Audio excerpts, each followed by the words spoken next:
I am Chloe, 35 years old, and the founder of a corporate logistics firm that quietly funded my entire family's lavish lifestyle. Last Thanksgiving, I sat at the head of my own custom mahogany dining table inside my sprawling Atlanta estate, listening to my stepdaughter call me a maid. When I looked to my husband for defense, he simply laughed, wiped his mouth, and told me to grab a towel. That was the exact moment my marriage died. I did not yell. I just smiled, dropped my house keys onto her plate, and walked out to let financial reality handle the rest. Before I continue this story, let me know where you are watching from in the comments below. Hit like and subscribe if you have ever had to evict toxic people from a life you built with your own two hands.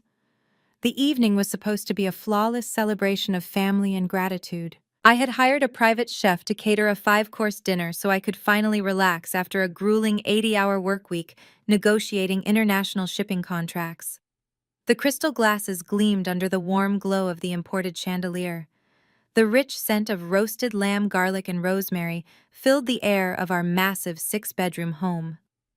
From the outside, anyone looking through our grand bay windows would see a picture-perfect, affluent Black family living the ultimate American dream.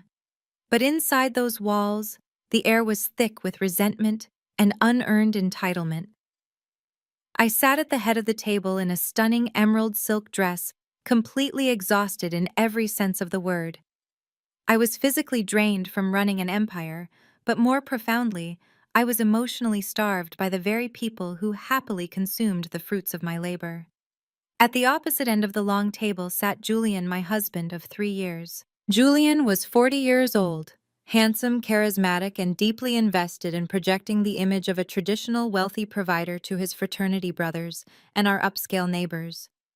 He loved the country club memberships, the tailored suits, and the luxury cars. The truth, however, was a heavy secret I had kept buried to protect his fragile male pride. His consulting business had been failing for years, and my logistics company was the sole engine keeping his extravagant lifestyle afloat. I was the silent foundation of his kingdom, yet at this table I was treated like a nuisance. To Julian's right sat his brother Dayon and Dion's wife Heather. Heather was a woman who had thoroughly mastered the art of delivering devastating insults wrapped in dripping Southern sweetness. As the private chef quietly cleared the salad plates, Heather took a slow, deliberate sip of her Cabernet Sauvignon and fixed her pale eyes on me. She tilted her head, adopting a look of faux concern that instantly made my blood boil. "You know, Chloe?" She began, her voice loud enough to ensure it silenced the ambient music in the room. "I was just reading a fascinating article about how women with highly demanding corporate jobs often struggle to maintain a soft feminine presence at home. Running a logistics company just seems so terribly masculine and rough. Do you ever worry that your aggressive work schedule is ruining the family dynamic? It must be so incredibly hard for Julian to feel like the true man of the house when you are always operating in boss mode." I gripped my heavy linen napkin under the table, my knuckles turning white. Heather loved dropping these calculating microaggressions. She loved trying to police my tone and my ambition, masking her deep-seated jealousy as traditional family values. I looked over at Julian, fully expecting him to immediately shut down his sister-in-law. I waited for him to proudly state that my so-called aggressive schedule was the exact reason this family flew first class to the Bahamas every summer and lived in a gated community. Instead, Julian casually cut a piece of lamb, chewed it slowly, and nodded in agreement with Heather. He actually nodded. He told Heather that it was definitely a constant struggle, but that he was doing his absolute best to lead the household and keep me grounded. The sheer audacity of his lie physically knocked the wind out of me. I was the one keeping this entire family grounded by quietly paying the mortgage, his luxury car note, and the exorbitant credit card bills he racked up trying to look wealthy to his friends. Before I could even formulate a verbal response to Julian's staggering betrayal, the disrespect escalated to a level I never thought possible. Sitting directly to my left was Brielle, Julian's 19-year-old daughter from a previous marriage. Brielle had always resented my presence, viewing me not as a stepmother or a mentor, but as an unlimited ATM machine standing in the way of her having her father all to herself. She was sitting there wearing a designer dress that I had purchased, typing furiously on an expensive smartphone that I paid the monthly bill for. She looked up from her glowing screen, her face twisted into a sneer of pure, unadulterated contempt. She reached for her heavy crystal glass filled to the brim with sticky, sparkling apple cider. She did not accidentally bump it. She did not casually brush against it. I watched her hand wrap firmly around the cut crystal lock, her eyes dead onto mine, and deliberately shove the glass forward. The glass tipped over with a loud, violent clatter. The dark amber liquid surged across the pristine white tablecloth like a wave and cascaded directly onto my lap.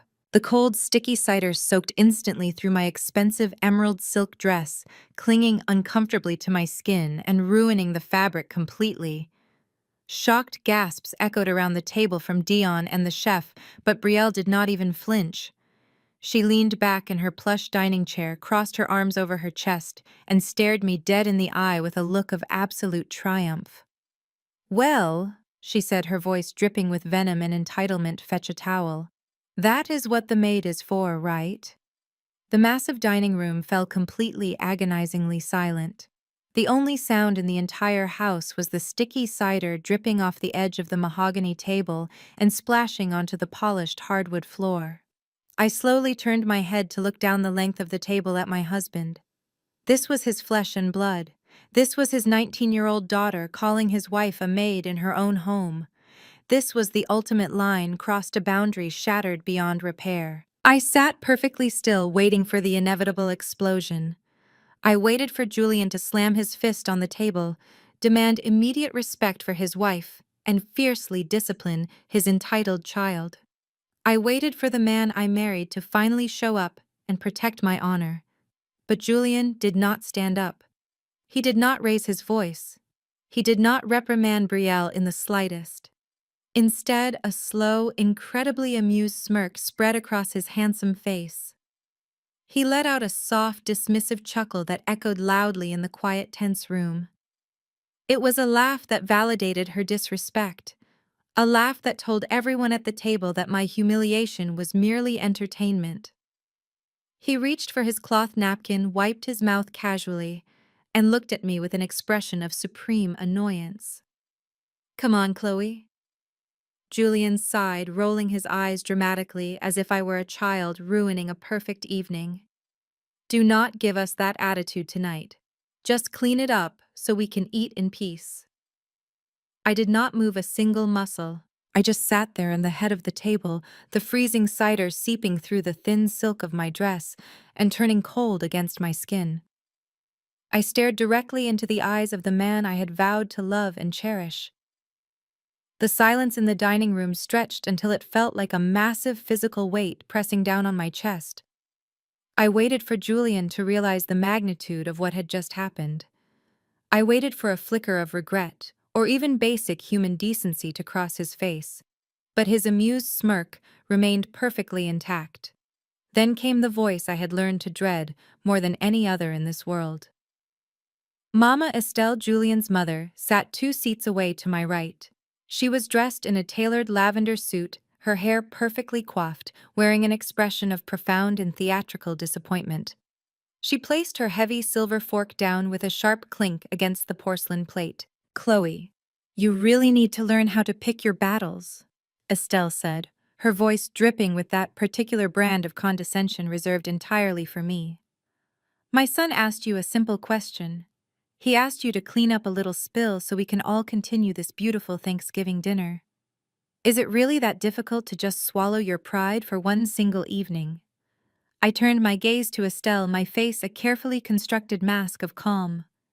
Estelle leaned forward, resting her elbows on the table I had imported from France.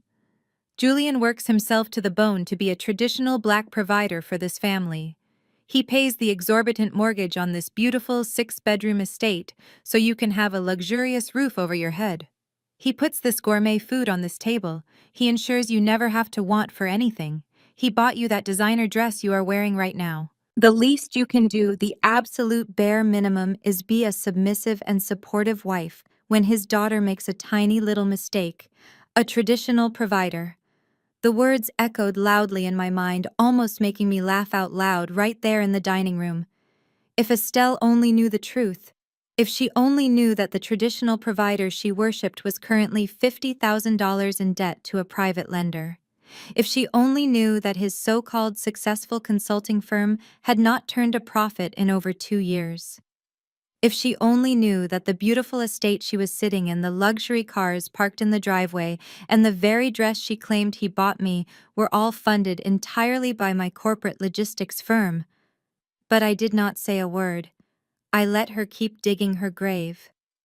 When Julian met you, Estelle continued, her tone growing even more self-righteous.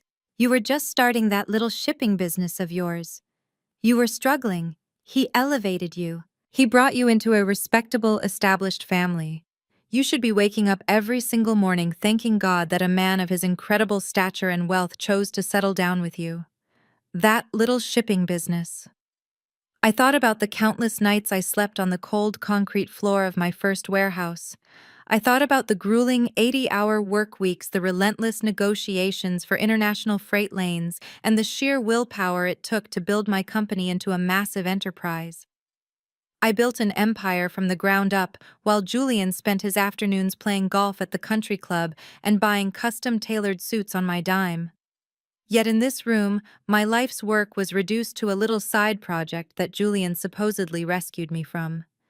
Heather, never one to miss an opportunity to punch down, eagerly jumped into the conversation. She swirled the expensive wine in her glass, a knowing and deeply sympathetic smile plastered on her thin lips. You know, Estelle is absolutely right, Heather chimed in, her voice artificially sweet and heavily laced with faux concern. I actually read a really fascinating sociological study just last month. It talked about how women of color, especially those who try to adopt masculine leadership roles in the workplace, just do not know how to soften up for their husbands behind closed doors. Heather looked at me with an expression of fake pity that made my stomach churn. It is a real cultural issue, Chloe. You are so used to fighting and being aggressive out in the corporate world that you bring that same harsh, unyielding energy into your marriage. You simply do not know how to yield to male authority. Julian is a strong, successful man. He needs a soft, feminine place to land at the end of the day, not another boardroom battle. You really should consider taking a step back from your company. Maybe take some etiquette classes, learn how to nurture. You cannot expect Brielle to respect you when you constantly project such hostile masculine energy. Dion, Julian's brother, grunted in agreement as he took a long sip of his bourbon. Heather is right, bro, Dion said, pointing his glass at Julian. You let her wear the pants way too much. You have to assert dominance in your own house, or she is going to keep disrespecting Brielle and embarrassing you in front of your family. I looked around the massive dining table. They were all nodding. They had seamlessly formed a unified front against me. In their eyes, I was nothing more than a lucky charity case. I was a bitter, overly aggressive, and deeply ungrateful woman who was ruining a picture-perfect family dinner simply because I refused to wipe up a sticky mess intentionally thrown on me by a spoiled teenager. They sat in the very velvet chairs I bought, eating the expensive catered food I paid for, drinking the vintage Italian wine I had shipped overseas, all while lecturing me on my lack of grace and submissiveness. They were completely blinded by their own arrogance and the fake reality Julian had constructed for them. I did not yell. I did not cry. I did not throw my ruined napkin across the room or scream the undeniable truth at the top of my lungs. Years of negotiating ruthless corporate contracts with powerful executives had taught me one universal truth. The loudest person in the room is always the weakest. True power does not need to shout to be heard. True power simply acts. I sat perfectly still, absorbing every single word of their delusional superiority. I committed the incredibly smug, triumphant look on Brielle's young face to memory. I memorized the condescending, racist tone of Heather's voice and the self-righteous, judgmental glare from Mama Estelle. Most importantly, I burned the image of Julian's cowardly, deeply amused smirk into the deepest part of my brain.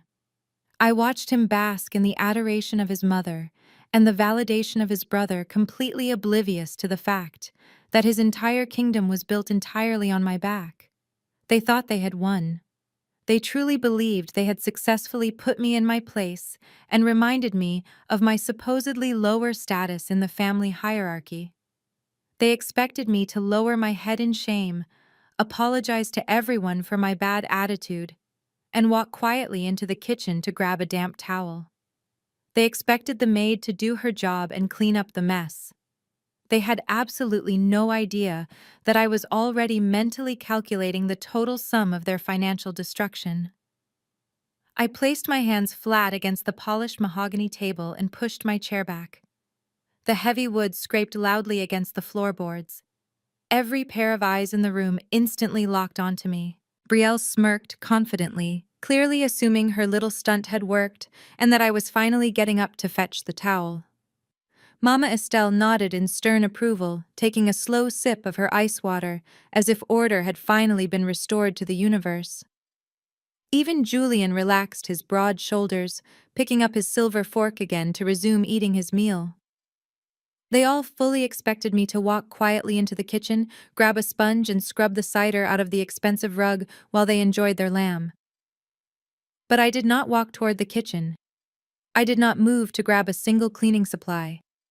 Instead, I stood at my full height at the head of the table. I looked down at the ruined silk of my emerald dress, reached for my thick linen napkin, and methodically dabbed at the sticky cider. I took my time. I let the agonizing silence stretch out for another 10 seconds. I could see the confusion starting to ripple across Dion and Heather's faces. This was not the submissive, defeated reaction they had anticipated. Once I was satisfied that the worst of the spill was contained, I tossed the stained napkin carelessly onto the center of the table. I reached down to the floor and picked up my heavy leather designer handbag. The soft click of the golden clasp opening echoed like a gunshot in the quiet dining room. I reached inside and wrapped my fingers around the cold metal of my house keys. It was a large keyring, heavy with the keys to the front door, the security gates, the 3-car garage, and the wine cellar. These were the literal keys to the kingdom they all firmly believed belonged entirely to Julian. I walked slowly around the edge of the table, my heels clicking sharply against the hardwood floor. I stopped right behind Brielle's chair. She stiffened immediately, her smug smile faltering just a fraction as my shadow fell over her. I leaned in close, letting the heavy keyring dangle just inches from her face. Then I opened my hand and let go. The thick cluster of metal keys dropped straight down and crashed violently into Brielle's porcelain plate. The sudden impact sent pieces of her roasted lamb and mashed potatoes flying across the pristine white tablecloth. Brielle shrieked and shoved her chair back, staring wide-eyed at the messy pile of keys sitting directly in her gravy. "What on earth is wrong with you?" Julian finally snapped, his voice rising in genuine anger as he half stood from his chair. I ignored him completely. I kept my eyes locked onto Brielle's shocked, furious face. "You are absolutely right, Brielle," I said, my voice eerily calm and steady in the tense room. "I am not the lady of this house. This is Julian's house. You are the princess of this magnificent castle. So since I am just the maid, I am officially resigning my position. And since this is your domain, I wish you the absolute best of luck paying the $12,500 mortgage on the first of the month." The collective gasp that sucked the air out of the dining room was almost musical. Heather's mouth fell open in an ungraceful, gaping circle, her wine glass hovering forgotten in the air. Mama Estelle gripped the edge of the table, her eyes darting frantically between me and her son. $12,000, Dion repeated under his breath, looking at Julian in sheer disbelief. I did not wait for Julian to formulate a desperate lie to save his face in front of his family. I turned on my heel and walked purposefully toward the grand foyer. I pulled my heavy cashmere winter coat from the hall closet and slipped it over my shoulders. The thick oak front door was just steps away. "Chloe? Get back here right now!" Julian roared. His heavy footsteps pounded against the floorboards as he chased after me. He stopped at the edge of the foyer, his face flushed with a mixture of blistering rage and sudden creeping panic. "You think this is funny? You think you can just throw a tantrum and walk out on your family. You walk out that door and you are done. Do you hear me? You will be back begging on your knees by tomorrow morning when you realize how good you have it here. I placed my hand on the cold brass handle of the front door. I looked back at him one last time. He was puffing his chest out, trying desperately to look like the powerful, untouchable patriarch in front of his silent audience in the dining room. I looked at the man who had secretly drained my accounts, lied to his family, and allowed his daughter to treat me like garbage. I did not feel an ounce of sadness. I did not feel any heartbreak or regret. All I felt was the incredibly intoxicating rush of absolute freedom. "Keep the cider, Brielle," I called out over his shoulder. I opened the heavy door, stepped out into the freezing November night air, and pulled it shut behind me with a resounding, finalizing thud. The cold wind whipped across my face, but I had never felt warmer. I walked down the long, sweeping driveway toward my waiting car, leaving the fake king completely stranded in a castle he could not afford to keep. The war had officially begun, and I already knew exactly how I was going to win it. The drive down the highway toward Midtown Atlanta was the quietest 30 minutes I had experienced in 3 entire years. I kept the radio off, letting the steady hum of my car engine be the only sound in the dark cabin. The heater blew warm air against my cold skin, slowly thawing the chill from the spilled cider and the freezing November wind. As I watched the city skyline grow larger through my windshield, a profound sense of clarity washed over me. I did not feel the typical panic of a wife walking out on her marriage. I did not feel the urge to pull the car over and cry into my steering wheel. Instead, every breath I took felt lighter, as if a massive, suffocating weight had just been physically lifted from my lungs. I pulled up to the brightly lit entrance of the Four Seasons. The valet promptly opened my door, offering a warm smile that felt entirely alien after the hostility I had just escaped. I handed him my keys, walked through the opulent marble lobby, and swiped my credit card at the front desk to book their premier penthouse suite for the week. I did not care about the exorbitant nightly rate. For the first time in my marriage, I was spending my hard-earned money entirely on my own peace of mind. The moment the heavy wooden door of the penthouse clicked shut behind me, the silence of the room was shattered by the relentless buzzing of my smartphone. I dropped my designer bag onto the plush king-sized bed and pulled the phone from my coat pocket. The screen was completely flooded with notifications. Julian was rapidly firing off text messages, his tone swinging wildly between arrogant commands and manipulative gaslighting.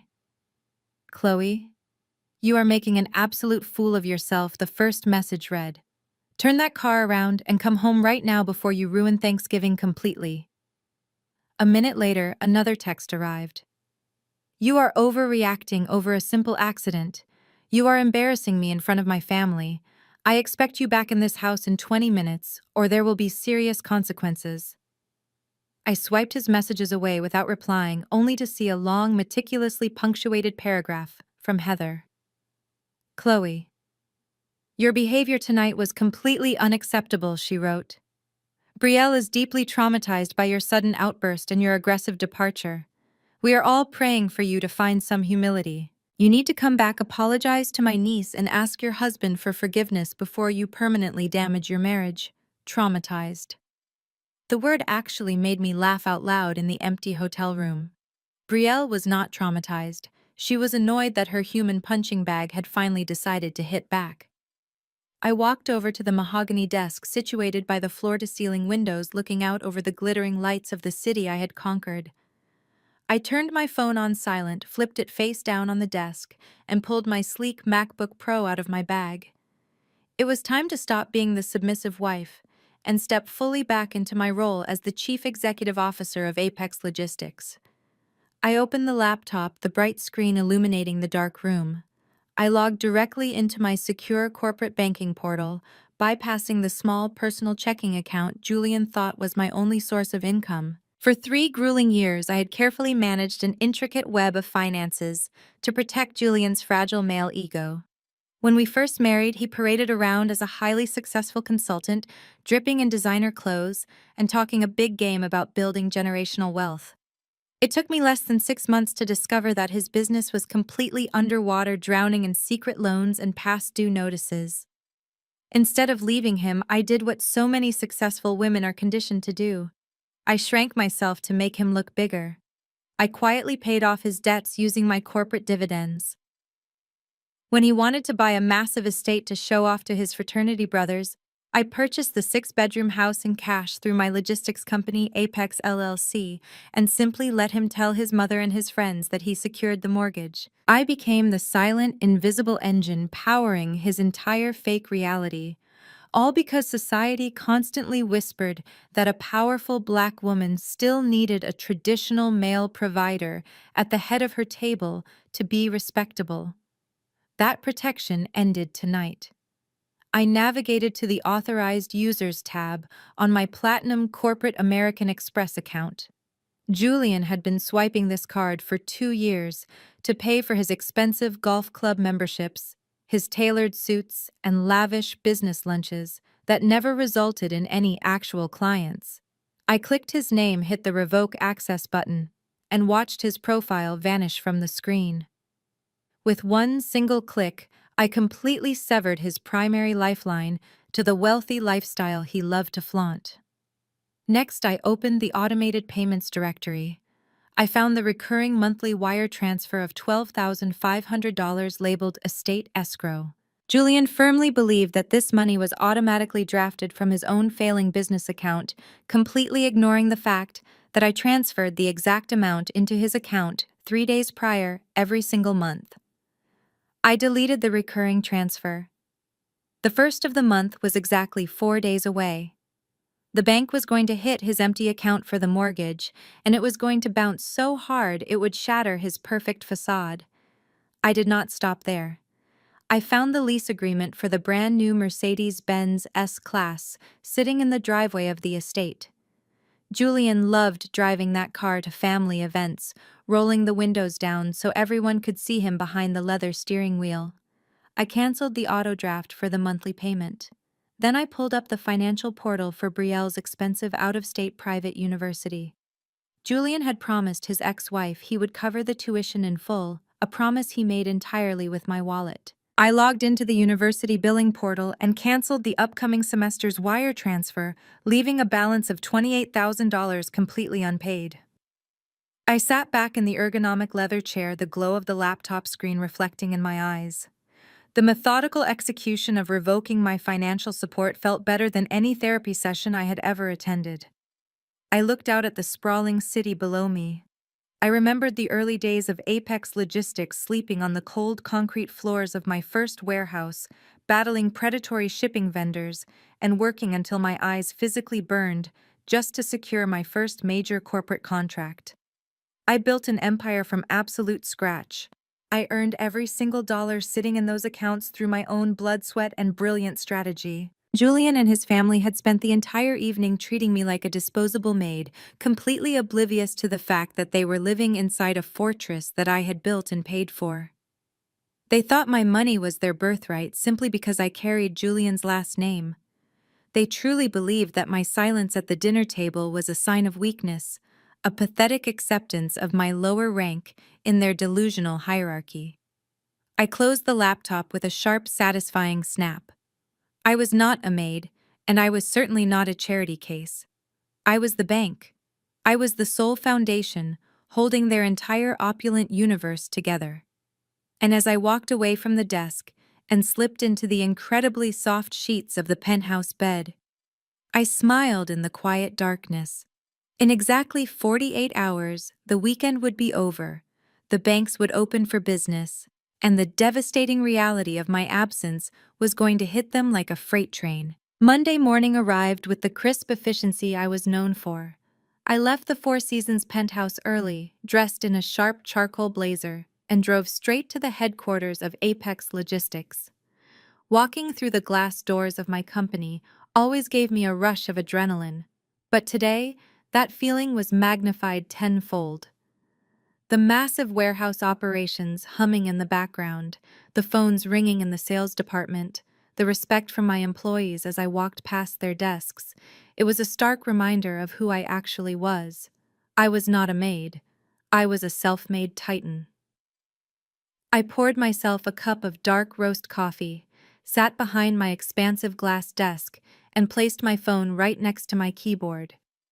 I had specifically configured the corporate banking application to send push notifications directly to my home screen for any declined transactions. All I had to do now was wait for the financial whiplash to strike. It did not take long. At exactly 1:15 in the afternoon, my phone buzzed against the glass. The screen illuminated with a bright red notification. It was a decline charge for $3,250 at an exclusive designer boutique in the Buckhead shopping district. I took a slow sip of my coffee and smiled. Brielle. I could picture the scene with absolute crystal clarity. Brielle had undoubtedly skipped her afternoon classes, opting instead to parade around the high-end stores with her equally spoiled sorority sisters. She loved playing the role of the wealthy heiress.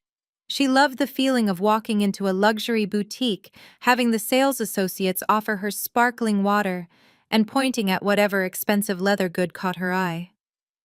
Today, she was likely trying to buy a new handbag just to spite me, fully intending to charge it to the woman she had proudly humiliated less than 48 hours prior. She would have strutted up to the marble checkout counter, flanked by her friends acting completely indifferent to the astronomical price tag.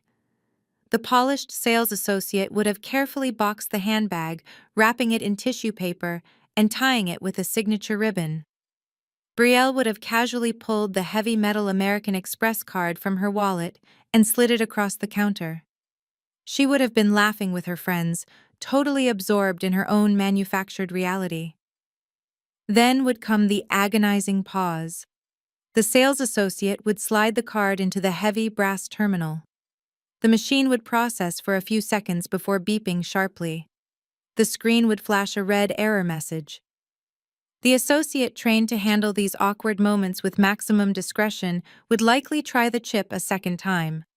Another beep, another decline. I knew exactly how Brielle would react. Her smug smile would instantly evaporate. The sales associate would lean forward and softly inform her that the card was not going through, asking if she had another method of payment. Brielle would instantly go on the defensive, her face flushing hot red. She would aggressively tell the cashier to try it again, insisting that there was plenty of money in the account and that the store's machine must be broken. She would frantically open her phone trying to access Apple Pay, only to find that the digital card had been suspended as well. Her sorority sisters, who normally looked at her with envy, would suddenly be staring at her with uncomfortable pity. The illusion of her endless wealth would crack right in front of them. Humiliated and furious, Brielle would be forced to tell the cashier to hold the bag, snatching her dead credit card off the counter and practically running out of the store. She would immediately try to call her father, demanding to know why her unlimited ATM machine had suddenly been shut off. But Julian was not going to be able to answer her call, because less than 45 minutes later, my phone vibrated a second time. A new notification popped up on my screen. This one was a declined charge for $890 at an incredibly exclusive reservations-only steakhouse in downtown Atlanta. Julian. Julian loved hosting flashy business lunches at this particular restaurant. It was a place where the waiters wore white coats, the lighting was dim, and the steaks were dry, aged to perfection. He was undoubtedly sitting in a plush leather booth, holding court with a group of his old fraternity brothers. He loved playing the role of the ultimate patriarch, the successful businessman who had the world on a string. He would have ordered the massive tomahawk ribeyes for the table, paired with expensive appetizers and a vintage bottle of Cabernet Sauvignon. He would have spent the entire 2-hour lunch boasting about his supposed corporate conquests. He would have likely brought up the incident at the Thanksgiving dinner, completely twisting the narrative to make himself look like the alpha male.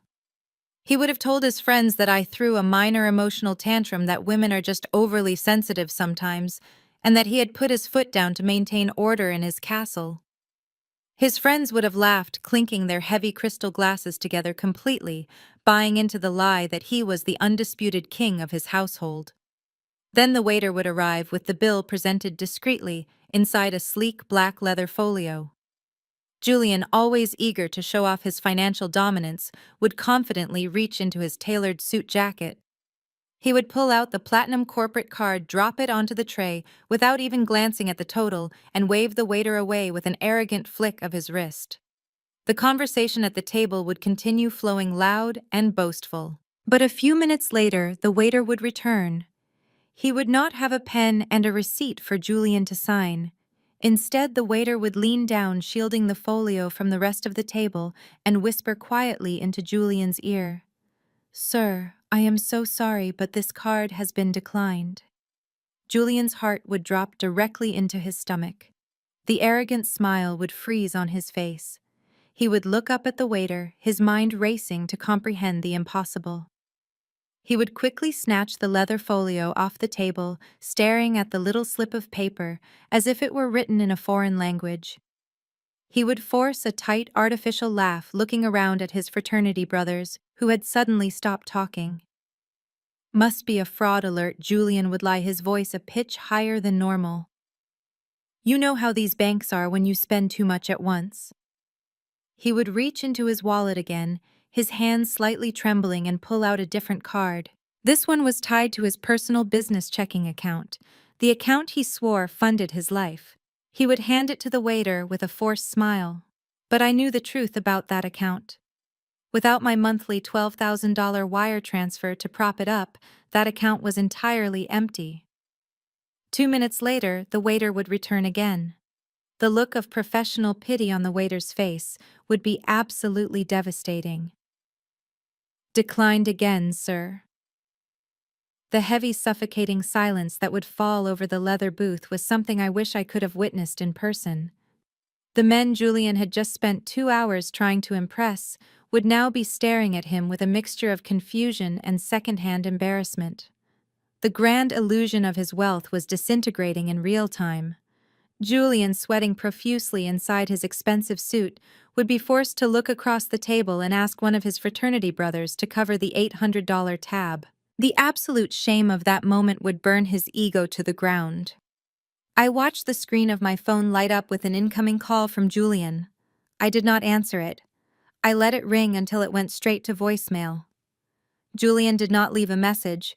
Instead, I knew exactly what he was doing. He would have practically sprinted out of the steakhouse, leaving his confused friends behind. He would be pacing furiously back and forth on the busy downtown sidewalk, his face flushed hot with rage and humiliation. He would dial the premium customer service number on the back of the platinum card, fully preparing to unleash his anger on whatever bank employee answered the phone. Through my corporate banking portal, I could actually see the customer service inquiry log in real time. I knew exactly how that phone call was going to play out. Julian would bypass the automated menu, demanding to speak to a human representative immediately. When the representative answered, Julian would launch into a blistering tirade. He would demand to know why his card was being declined at a restaurant, threatening to pull all of his non-existent millions from their institution if the hold was not removed instantly. He would scream that he was a highly respected businessman and that they were embarrassing him in public. The representative, trained to remain completely detached and professional, would ask for his name and his social security number to verify his identity. Julian would bark the numbers into the phone, pacing faster, waiting for the apology he felt he was so deeply owed. Then the cold, hard reality of his actual position in life would be delivered through the earpiece. "Sir," the representative would say calmly, "I see the account here. However, I must inform you that you are not the primary account holder. You are listed only as an authorized user." Julian would stop dead in his tracks on the sidewalk. "I am the husband," he would yell back, panic finally beginning to bleed through his anger. "It is a joint account. Fix it." "I apologize for the inconvenience, sir," the representative would continue, completely unmoved by his demands. "But this is not a joint checking or credit account. This is a corporate financial account belonging entirely to Apex Logistics, LLC. The primary account owner has permanently revoked your authorized access and terminated your physical card. We cannot process any transactions, and we cannot reinstate your access without direct authorization from the Chief Executive Officer." The words would hit Julian like a physical blow to the chest. Apex Logistics LLC. He would realize in that exact moment that the financial umbilical cord had been violently severed. This was not a banking error. This was not a temporary fraud alert. And most terrifyingly of all this was not a simple emotional tantrum from a wife who was feeling underappreciated. This was a highly calculated surgical strike. Julian would end the call standing frozen on the sidewalk as pedestrians walked past him.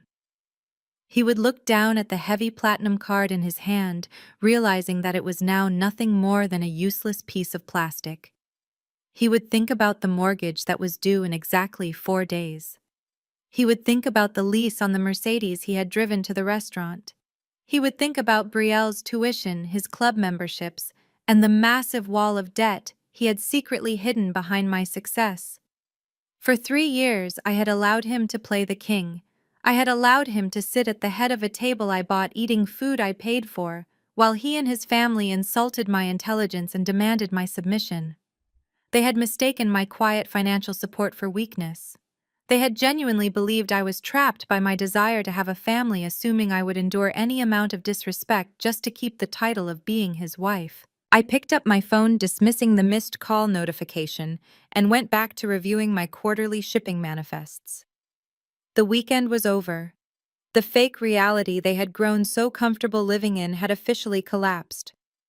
And as I highlighted a profitable contract on my screen, I knew that the panic setting in across town was only the very beginning of their downfall. They wanted me to be the maid, so I simply stopped paying the bills. Let the traditional provider figure out how to keep his castle from crumbling.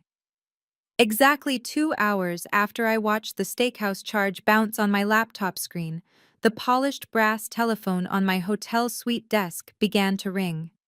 It was the front desk concierge.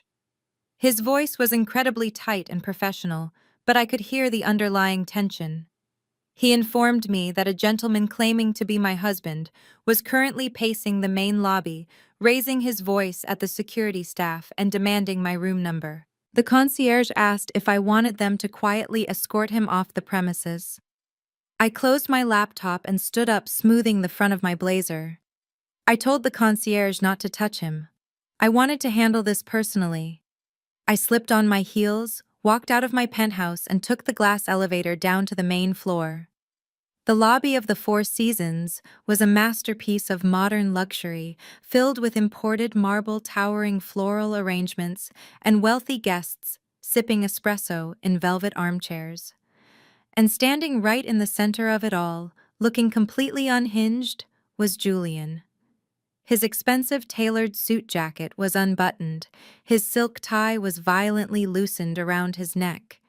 He was sweating his face, a blotchy mix of red and gray, frantically tapping his foot against the polished floor. The confident, boastful patriarch, who had laughed at me over Thanksgiving dinner, was entirely gone. In his place was a terrified man, whose entire fake reality had just been ripped out from under him. He spotted me stepping out of the elevator and immediately charged across the lobby. He did not care that wealthy patrons and hotel staff were watching him. His ego was bleeding and he was desperate to stop the hemorrhage. "What the hell is wrong with you, Chloe?" Julian hissed, pointing a trembling finger at my face as he closed the distance between us. "Turn the cards back on right now. You had my card declined in front of my fraternity brothers. Do you have any idea how embarrassing that was? I had to beg Marcus to cover an $800 tab. What did you do to our joint accounts?" I stopped walking, planting my feet firmly on the marble floor. I did not lower my voice to protect his pride. I spoke clearly and calmly, allowing my voice to carry across the quiet lobby. "We do not have joint accounts, Julian," I stated, staring directly into his frantic eyes. "We have never had joint accounts." Julian blinked, his hand freezing midair. "What are you talking about?" he stammered, his voice cracking. "The platinum card, the checking account." I crossed my arms over my chest. I looked at this man, 40 years old and completely financially illiterate, and I finally dropped the heavy curtain I had been holding up for 3 years. The platinum card you have been swiping to buy custom suits and expensive steaks belongs to Apex Logistics LLC. I explained slowly, as if I were speaking to a slow child. You were an authorized user on my corporate account. The checking account you used to pay your golf club fees has been empty for 2 years. The only reason it ever had a positive balance was because I personally wired $12,500 into it on the 28th of every single month to cover the mortgage and your car lease. Julian physically recoiled, taking a stumbling step back. The color completely drained from his face, leaving him looking sickly and hollow. "You are lying," he whispered, looking around the lobby as if hoping someone would step in and tell him this was a prank. "My consulting business makes money. I am the head of our household. Your consulting business has not turned a single dime of profit since 2022, Julian." I countered, my voice echoing slightly off the marble columns. "You are not the head of the household. You are a dependent. You are a dependent who allowed his teenage daughter to pour sticky cider all over my silk dress while you laughed and called me a maid. Well, the maid just quit. I revoked your access to my company funds. I canceled the auto drafts for the estate, and I am not paying Brielle's college tuition." The blistering reality of my words hit him so hard his knees actually buckled slightly. The anger completely vanished from his eyes, instantly replaced by a deep, suffocating terror. He looked down at his expensive shoes, then back up at me. The arrogant king was suddenly a beggar. "Chloe, please," Julian begged, his voice dropping to a desperate, pathetic whisper. He reached out and tried to grab my hand, but I snatched it away before he could make contact. "Please, you cannot do this. The mortgage is due on the 1st. I do not have $12,000. The bank will foreclose on the house. My mother will find out. My friends will know. You have to come home. We can fix this. I will make Brielle apologize to you. I will do whatever you want. Please just turn the accounts back on." I looked at the sheer desperation dripping from his face. He was not apologizing because he loved me. He was not begging me to come home because he recognized my worth as a human being. He was begging me to come back because his financial life support had been unplugged, and he was terrified of looking broke in front of his mother and his friends. I pulled my shoulders back and looked at him with absolute freezing indifference. "You wanted to be the traditional black provider," Julian Weiss said, my voice dripping with finality. "You sat at my table eating the food I paid for, and let your mother lecture me on how I needed to be submissive to your incredible wealth and stature. You let Heather tell me my corporate job was making me too masculine. So go ahead, be the man you claim to be. Provide, pay your own bills." I turned my back on him without waiting for a response and walked straight toward the hotel concierge. I thanked the staff member for his time and stepped back into the glass elevator. As the doors slid shut, I watched Julian standing frozen in the middle of the luxurious lobby, completely shattered, staring blindly at the floor as his entire fake empire crumbled into dust around him. I spent the rest of the afternoon working peacefully from my suite, completely undisturbed. But I knew Julian's ego was a dangerous and predictable thing. He was entirely incapable of accountability. Rather than admit his profound failures, he would retreat into the comforting delusion his family provided. My confirmation came exactly at 7 o'clock that evening. My phone buzzed on the nightstand. It was a lengthy text message from Heather. I opened it, already knowing the tone she would use. "Chloe," the message read, "Julian just came over to the house to speak with Dion and Mama Estelle. He told us everything about your little meltdown at the hotel today. We all agree that freezing his access to the accounts was incredibly petty and jealous. Julian told us you are just lashing out because you feel insecure about your role in the family. Do not worry about the house. Julian assured us he is easily handling the mortgage and all the family bills from his own business accounts moving forward. He does not need your money. We are just praying you find peace with your own bitterness." I read the message twice, a slow, deep laugh rumbling in my chest. He actually did it. He looked his mother and his brother dead in the face and lied to them. He was sitting on a mountain of debt, entirely cut off from his only source of income, with a $12,000 mortgage due in exactly 4 days, and he chose to double down on the illusion. He chose his ego over reality. I tossed the phone onto the bed and picked up my glass of wine. The audience was set. The players were blindly following their scripts. Julian was dead broke, but he had just promised his entire family that he was the financial savior. I did not need to lift another finger. I was just going to sit back in my penthouse and watch him dig his own grave in front of the entire world. The illusion Julian sold his family was the fuel, and Heather and Mama Estelle were more than happy to strike the match. By Tuesday morning, the public smear campaign was in full swing. I woke up in my penthouse, ordered a black coffee from room service, and opened my personal phone to find my notifications completely flooded. They had decided that since private intimidation had failed to bring the maid back to the kitchen, they were going to use public humiliation to force my compliance. Heather was the first to launch her digital artillery. I opened Facebook and saw that she had posted a lengthy, meticulously crafted status update. She had used a background of serene floating clouds to make her viciousness look like deep spiritual concern. The post read, "My heart is incredibly heavy today. Please join me in praying for the institution of marriage. We are living in a time where broken, emasculating women are actively trying to destroy the good men who provide for them. A man's home should be his sanctuary, not a war zone created by a wife who refuses to soften her heart. Praying for peace, submission, and traditional family values to prevail over bitter jealousy." She did not tag me directly, but she did not need to. She tagged Mama Estelle, Julian, and Dayon.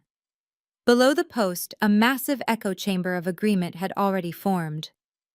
Dozens of mutual acquaintances, country club wives, and distant relatives were leaving comments praising Julian's flawless character. They called him a pillar of the community. They told Heather how blessed her family was to have such strong men leading them. One comment from Heather's own sister even suggested that aggressive career women always end up alone because they simply do not know how to be nurtured. I scrolled through the comments, taking a slow sip of my coffee. The sheer hypocrisy of Heather championing traditional providers was almost poetic. She loved sitting on her high horse, completely unaware that her own husband Dion was currently being lied to by the very man they were all so fiercely protecting. She had no idea that Julian was slowly draining the money Dion had saved for his children, just to keep up his country club appearances and pay off secret loans. But I was not going to correct her on Facebook. Social media arguments were for amateurs. I preferred to let my enemies speak their lies loudly, so that when the truth finally dropped, the silence would be deafening. While Heather was managing the digital front, Mama Estelle took her campaign directly to the pews. By noon, I started receiving text messages from women in Estelle's inner circle at the church. The first was from Sister Beatrice, a woman notorious for masking her insatiable thirst for gossip as religious counseling. "Chloe, sweetheart," the message from Beatrice read, "Estelle came to us in tears yesterday. We are holding a special prayer circle for your mental health. The devil is truly busy trying to convince you to steal Julian's hard-earned wealth. Please come back to the church so we can lay hands on you and cast out this spirit of rebellion. A good black man like Julian is rare. Do not let your pride ruin your blessings." I stared at the screen, analyzing the specific narrative Estelle had spun. She had not just told them we were having standard marital problems. She had weaponized the exact tropes designed to completely turn the community against me. She painted me as an unstable, greedy woman having a mental breakdown trying to ruthlessly drain the bank accounts of her highly successful husband. Estelle knew exactly how to play the victim by proxy. In her fabricated version of reality, Julian was the innocent, hardworking patriarch, and I was the ungrateful gold digger trying to ruin him out of sheer spite. This was their grand strategy. It was a classic textbook method of social bullying. They were trying to isolate me from my entire social circle. They wanted to make the external pressure so unbearable, the whispers so loud, and the judgment so heavy that I would eventually break under the weight of it all. They expected me to panic at the thought of losing my reputation. They expected me to feel so entirely ashamed of being labeled a bad wife that I would run back to the estate, apologize for my behavior, and quietly turn the corporate credit cards back on, just to make the rumors stop. It was actually a brilliant strategy for a weak woman. If I were truly financially dependent on Julian, or if my sense of self-worth was tied to the opinions of the women in Mama Estelle's prayer circle, I might have crumbled. I might have surrendered just to survive the social execution. But I was not a weak woman. I was the chief executive officer of a logistics empire that moved millions of dollars in freight every single week. I did not care about the opinions of people whose lives I could buy and sell before lunch. I did not need the church congregation to respect my marriage, because my marriage was a fraud that I had personally funded from day one. Instead of responding to Beatrice or defending myself in Heather's comment section, I simply took screenshots of every single message and post. I categorized them neatly in a secure digital folder on my phone.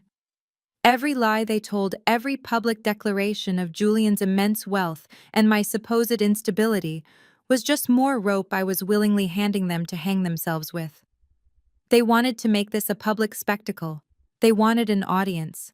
I was more than happy to give them exactly what they asked for. I spent the rest of the day finalizing shipping routes and securing a new vendor contract, completely unfazed by the continuous buzzing of my phone. But by Wednesday morning, I realized that ignoring them was only going to make them bolder. They were mistaking my strategic silence for cowardice. They thought I was hiding in my hotel room, too ashamed to show my face in the city after they had so thoroughly exposed me. I decided it was time to step out into the sunlight. It was time to remind them that I was not a woman who could be intimidated into submission by a few Facebook posts in a prayer circle. I needed a change of scenery from the penthouse, and I knew exactly where Mama Estelle and her church friends spent their Wednesday mornings after their weekly Bible study. They always went to an upscale artisanal coffee shop in the center of our neighborhood to drink expensive lattes and trade the week's gossip. I closed my laptop, walked into the massive marble bathroom of my suite, and began getting ready. I chose a tailored ivory white designer suit that screamed power and completely untouched wealth. I slipped on my diamond earrings, applied a bold red lip, and grabbed my crocodile Birkin bag. I looked at my reflection in the mirror. I did not look like a broken, unstable woman having a mental breakdown. I looked like the absolute boss that I was. As I rode the elevator down to the lobby and handed the valet my ticket, my phone buzzed with one final message from Julian. It was short and dripping with fake authority. "The entire community knows what you are doing, Chloe. Stop embarrassing yourself and come home before my mother cuts you off completely." I smiled, tossing the phone into the passenger seat of my car. Julian was still clinging desperately to the delusion that his mother held any real power over me. He genuinely thought that turning the church against me was his ultimate winning move.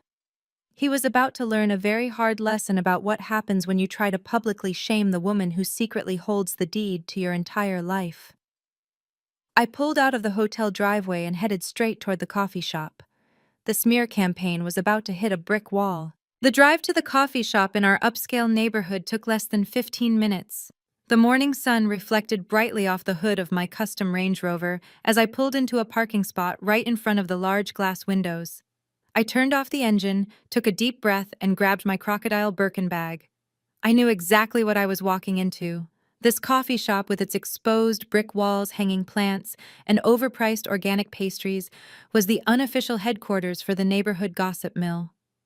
Every Wednesday morning, right after their midweek Bible study, Mama Estelle and her inner circle of church friends occupied the large oak table in the center of the room.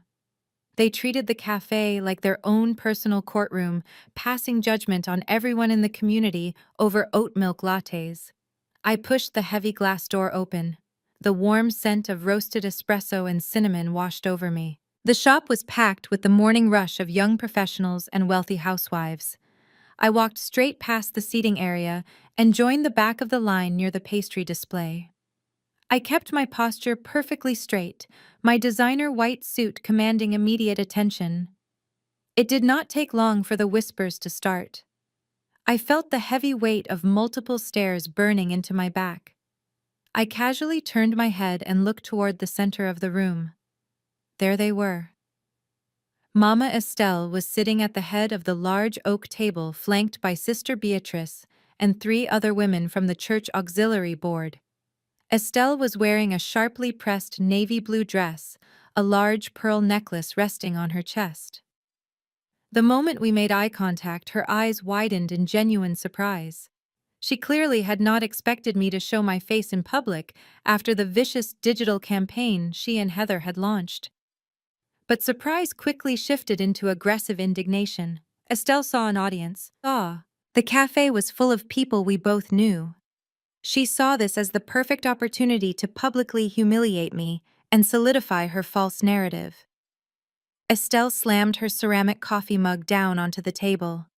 She stood up, smoothing the front of her dress, and marched purposefully across the wooden floor toward the line where I was standing.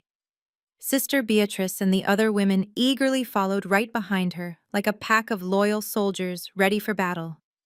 The ambient chatter in the coffee shop began to instantly die down as people sensed the incoming confrontation.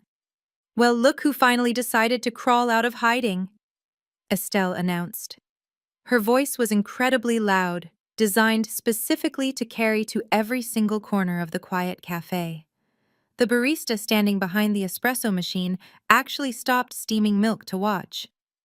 I turned fully around to face her, my expression completely blank. "Good morning, Estelle," I said softly, my calm tone sharply contrasting with her aggressive volume. "Do not you dare good morning me," Estelle snapped, taking another step forward until she was only a few feet away. "You have some absolute nerve walking into this neighborhood showing your face after what you have done to my son. You are a disgrace to the institution of marriage, Chloe. You are parading around the city throwing a ridiculous temper tantrum while a good black man sits at home trying to keep his family from falling apart." Sister Beatrice nodded enthusiastically, crossing her arms over her chest. "We have been praying for your deeply troubled mind, Chloe." Beatrice chimed in, projecting her voice for the crowd. "It is not too late to repent for your greed. The devil is using your ambition to blind you." I looked at the women standing in front of me. They were so incredibly confident in their delusion. They thought their public shaming would make me shrink, lower my head, and run out the door in tears. They had spent their entire lives operating in a culture where protecting the image of a man was more important than protecting the reality of a woman. Estelle took a deep breath, preparing to deliver her final crushing blow. "You are actively trying to destroy Julian out of pure spite," she declared, pointing an accusatory finger at my chest. "He is a provider. He works day and night to build wealth for you, and the second he asks for a little respect in his own beautiful home, you try to steal his money and freeze his bank accounts. You are an unstable, bitter woman who does not know how to appreciate a successful man." The entire coffee shop was dead silent. Every single patron was staring at us, waiting to see how the disgraced wife would handle the public execution. I did not flinch. I did not raise my voice or lose my temper. I looked directly into Estelle's eyes, tilted my head slightly, and let out a soft, amused laugh. "A successful man?" I repeated, my voice crisp and clear in the quiet room. "A good black provider. Is that what we are calling him today, Estelle?" Estelle frowned, her pointing finger dropping slightly as she sensed the sudden shift in my energy. "What are you talking about?" she demanded.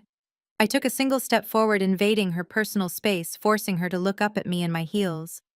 "Let us talk about this incredible wealth you claim I am trying to steal," I said, allowing my voice to project effortlessly across the cafe.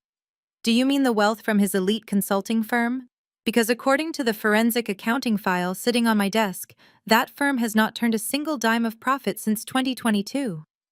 Estelle blinked rapidly, the color starting to drain from her face. "That is a lie," she stammered, her loud confidence beginning to fracture. "Julian is incredibly successful." "Julian is bankrupt," I stated firmly, dropping the first heavy stone of truth. "And he would have been formally indicted by the IRS 2 years ago if I had not quietly written a personal check for $85,000 to bail his failing business out of federal tax debt. I saved him from federal prison, Estelle. I am the only reason he is not sitting in a cell right now." Sister Beatrice gasped loudly, her hand flying up to cover her mouth. The other churchwomen exchanged horrified, confused glances. The narrative they had been fed was actively crumbling right in front of their eyes. But I was not finished. I turned my attention briefly to Beatrice. You women talk about his beautiful home and his luxury cars. Do you want to know why Julian's credit card was humiliatingly declined at the downtown steakhouse yesterday in front of his entire fraternity? It is because he does not have a credit card. He has been swiping my corporate company card for 2 years to buy you all those expensive gifts you love to brag about on Facebook. Estelle took a stumbling step backward, physically recoiling, as if I had struck her. Stop it, she whispered, looking frantically around the cafe, at the wide-eyed patrons listening to every word. You are making this up. You are lying to embarrass him. I reached into my Birkin bag and seamlessly pulled out a folded piece of heavy stock paper. I had printed the vehicle registration for the Mercedes-Benz sitting in Julian's driveway before I left the hotel. I opened the paper and held it up right in front of Estelle's face. Read the name on the vehicle registration. Estelle, I commanded, my voice turning to absolute ice. Read the name of the legal owner of the luxury car your son drives to church every Sunday to show off to these exact women. Estelle stared blindly at the paper. She did not read it out loud, but Sister Beatrice leaned over, squinting at the bold black ink. It says Apex Logistics, LLC. Beatrice read slowly, her voice trembling with shock. It says Chloe. That is right, Beatrice, I said, folding the paper and sliding it back into my bag. Everything he has belongs entirely to me. I pay the $12,000 mortgage on that estate. I pay for the country club memberships he uses to look important. I even pay the internet bill you used to post those ridiculous lies about me on the internet this morning. So do not you ever stand in a public place and accuse me of stealing wealth from a man who has been secretly living on my corporate allowance for 3 years. Estelle was shaking. Her navy blue dress suddenly looked too big for her. The proud, arrogant matriarch who had marched up to me just 2 minutes prior was entirely gone. She looked at her church friends, desperately searching their faces for support. But they were all stepping slowly away from her. They were horrified. They realized they had been weaponized to defend a massive, pathetic lie. Julian told us he was handling all the family bills, one of the auxiliary women whispered, looking at Estelle with deep judgment. He said he did not need your money. Julian is a coward who would rather lie to his own mother than admit he is broke, I replied, keeping my eyes locked on Estelle.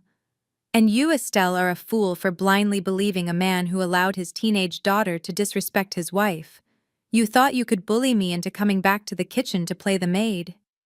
But the truth is, I am the bank. And the bank is permanently closed. The silence in the coffee shop was absolute.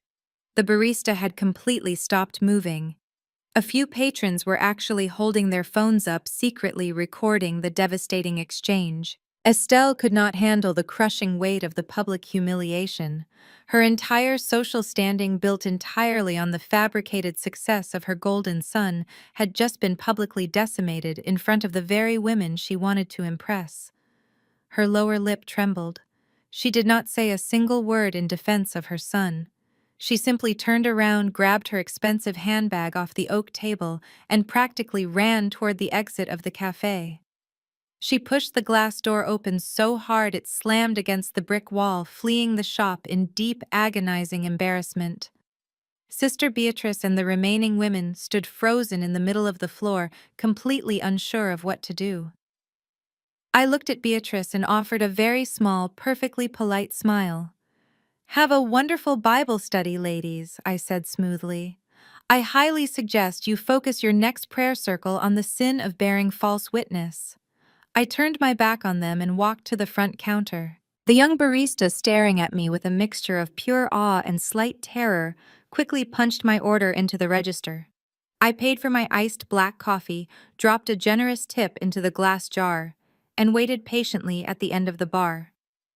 When my name was called, I took my cup, walked gracefully past the silent churchwomen, and exited the cafe into the bright morning sunlight.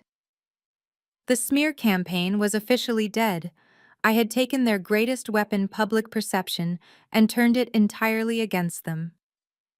As I climbed back into the leather driver's seat of my Range Rover and started the engine, my phone buzzed with an email notification from my corporate attorney. Julian had just taken the bait.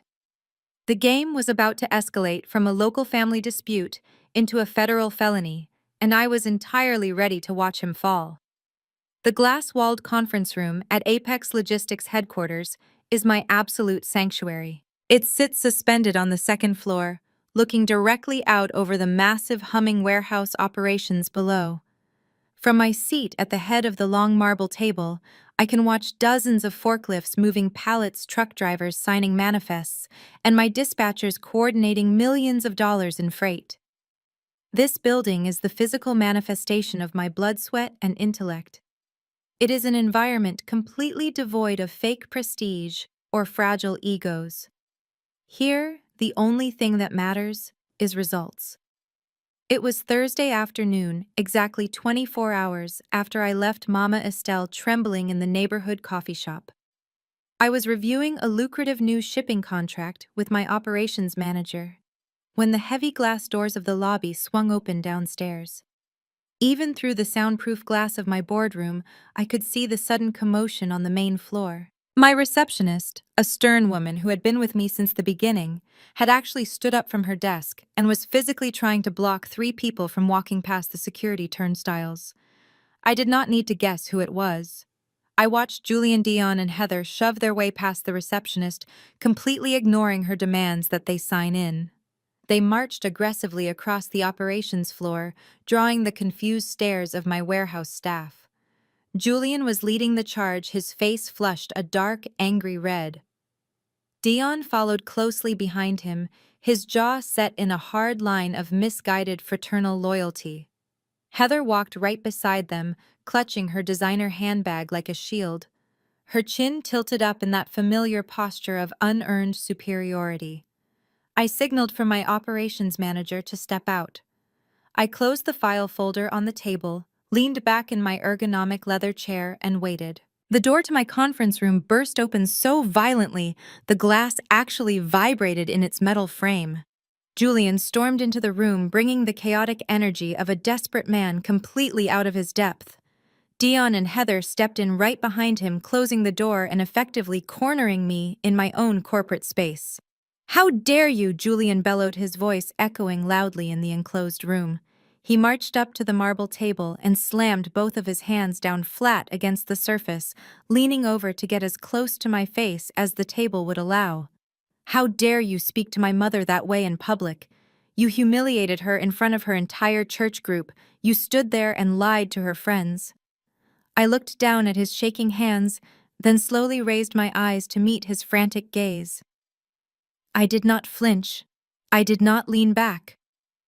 "I did not lie to your mother, Julian," I replied, my voice perfectly level. "I simply corrected the ridiculous narrative you gave her. If the truth is humiliating, that is a reflection of your life choices, not my behavior." Dion stepped forward, his massive frame attempting to add physical intimidation to the ambush. "You are completely out of line," Chloe, Dion growled, pointing a thick finger at me. "You do not disrespect family like that. Mama Estelle has been crying for 2 days because of your temper tantrum. Julian works hard for this family, and you are trying to destroy his reputation just because you are mad about some spilled cider at Thanksgiving. Turn his bank accounts back on right now and transfer the money for the house. You are acting like a bitter child." I looked at Dion. Of the 3 people standing in this room, Dion was the only one I actually felt a tiny fraction of pity for. He was a hard-working, honest man who loved his brother blindly. He had no idea that the man he was so fiercely defending was a complete financial parasite. Dion genuinely believed Julian was a highly successful consultant experiencing a temporary cash flow issue because his vindictive wife froze their joint accounts. Before I could address Dion, Heather decided it was her turn to take control of the room. She stepped around her husband, placing a hand on her hip. She looked around my pristine conference room, glancing at the busy warehouse floor below, before fixing her pale eyes on me with a look of utter condescension. "Let us drop the emotional theatrics," Chloe Heather said, her voice dripping with artificial sweetness and a sharp, calculating edge. "We are not here to argue with you, we are here to give you an ultimatum. You are going to log into your computer right now and wire the $12,500 for the mortgage directly into Julian's account. If you do not, you are going to face severe legal consequences." I raised an eyebrow, genuinely amused by her audacity. "Legal consequences," I repeated slowly. "Please, Heather, enlighten me." Heather smiled clearly, thinking she had just backed me into a corner. She loved using her privilege to intimidate people, and she firmly believed she understood the law better than the black woman sitting in front of her. "Julian has already spoken to a very aggressive divorce attorney this morning." Heather lied smoothly, taking another step toward the table. "You see, Chloe, the courts do not look kindly on financial abuse. You are the primary breadwinner of this marriage. You cannot just unilaterally cut off your spouse from marital assets and leave him with nothing. It is illegal. If you do not pay that mortgage today, Julian is going to file for divorce, and we are going to help him sue you for spousal support alimony and half the value of this entire logistics company." Julian straightened his posture, puffing his chest out. "That is right," he added, trying to sound authoritative, but failing to mask the desperate tremor in his voice. "You think you hold all the cards because your name is on the business. But I am your husband. Half of everything you have built belongs to me. You are going to pay the mortgage, you are going to pay the lease on my car, and you are going to apologize to my mother. If you do not, I will drag you through court and take half your empire." I sat in absolute silence for a long moment, simply staring at the three of them. The sheer, breathtaking magnitude of their delusion was almost beautiful. They had actually marched into my fortress, into a building I bought with money I earned, to threaten me with a fake lawyer. Heather was standing in my glass boardroom, trying to weaponize the legal system to force me to continue funding her brother-in-law's fake reality. I looked at Julian. He was sweating. He did not want half my company. He did not want to go through a lengthy, invasive divorce trial. A divorce trial would require full financial discovery. It would require him to submit his tax returns and his business ledgers to a judge, which would instantly expose the fact that he was completely bankrupt and heavily in debt. He was bluffing. He was backed into a corner, terrified of losing the estate on the first of the month, and he was using Heather's arrogant confidence as a shield. I let out a soft, genuine laugh.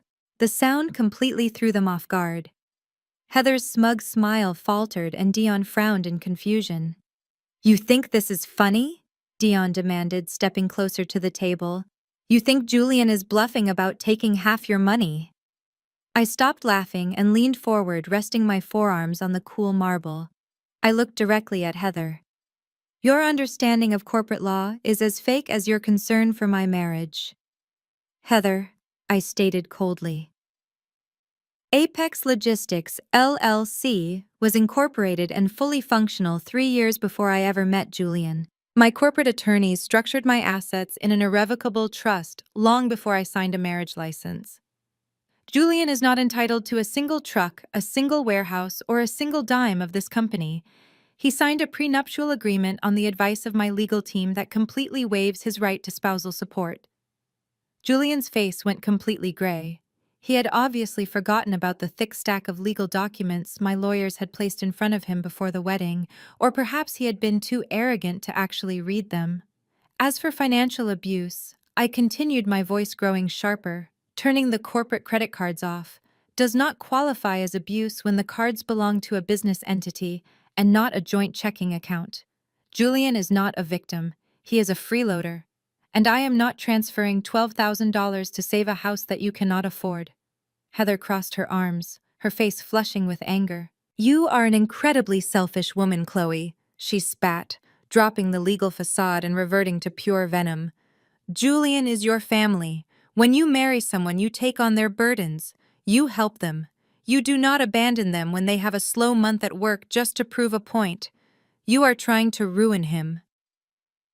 A slow month at work, I repeated, looking past Heather to focus entirely on Dion. I watched the honest confusion in Dion's eyes. He truly believed his brother was just hitting a minor rough patch. I realized in that exact moment that Julian's lies ran much deeper than just pretending to be wealthy. He had deceived his own brother in ways that were completely unforgivable. I slowly stood up from my chair.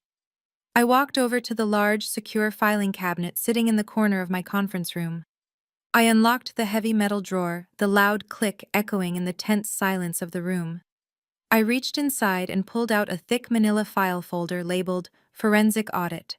I walked back to the head of the marble table and placed the heavy folder down with a solid thud.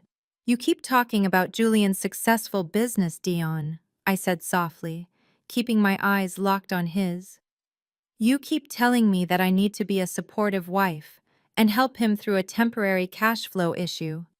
You drove all the way to my office today to defend his honor and demand that I pay his bills." I placed my hand flat on top of the manila folder. Julian closed his eyes, a look of profound, sickening dread washing over his face.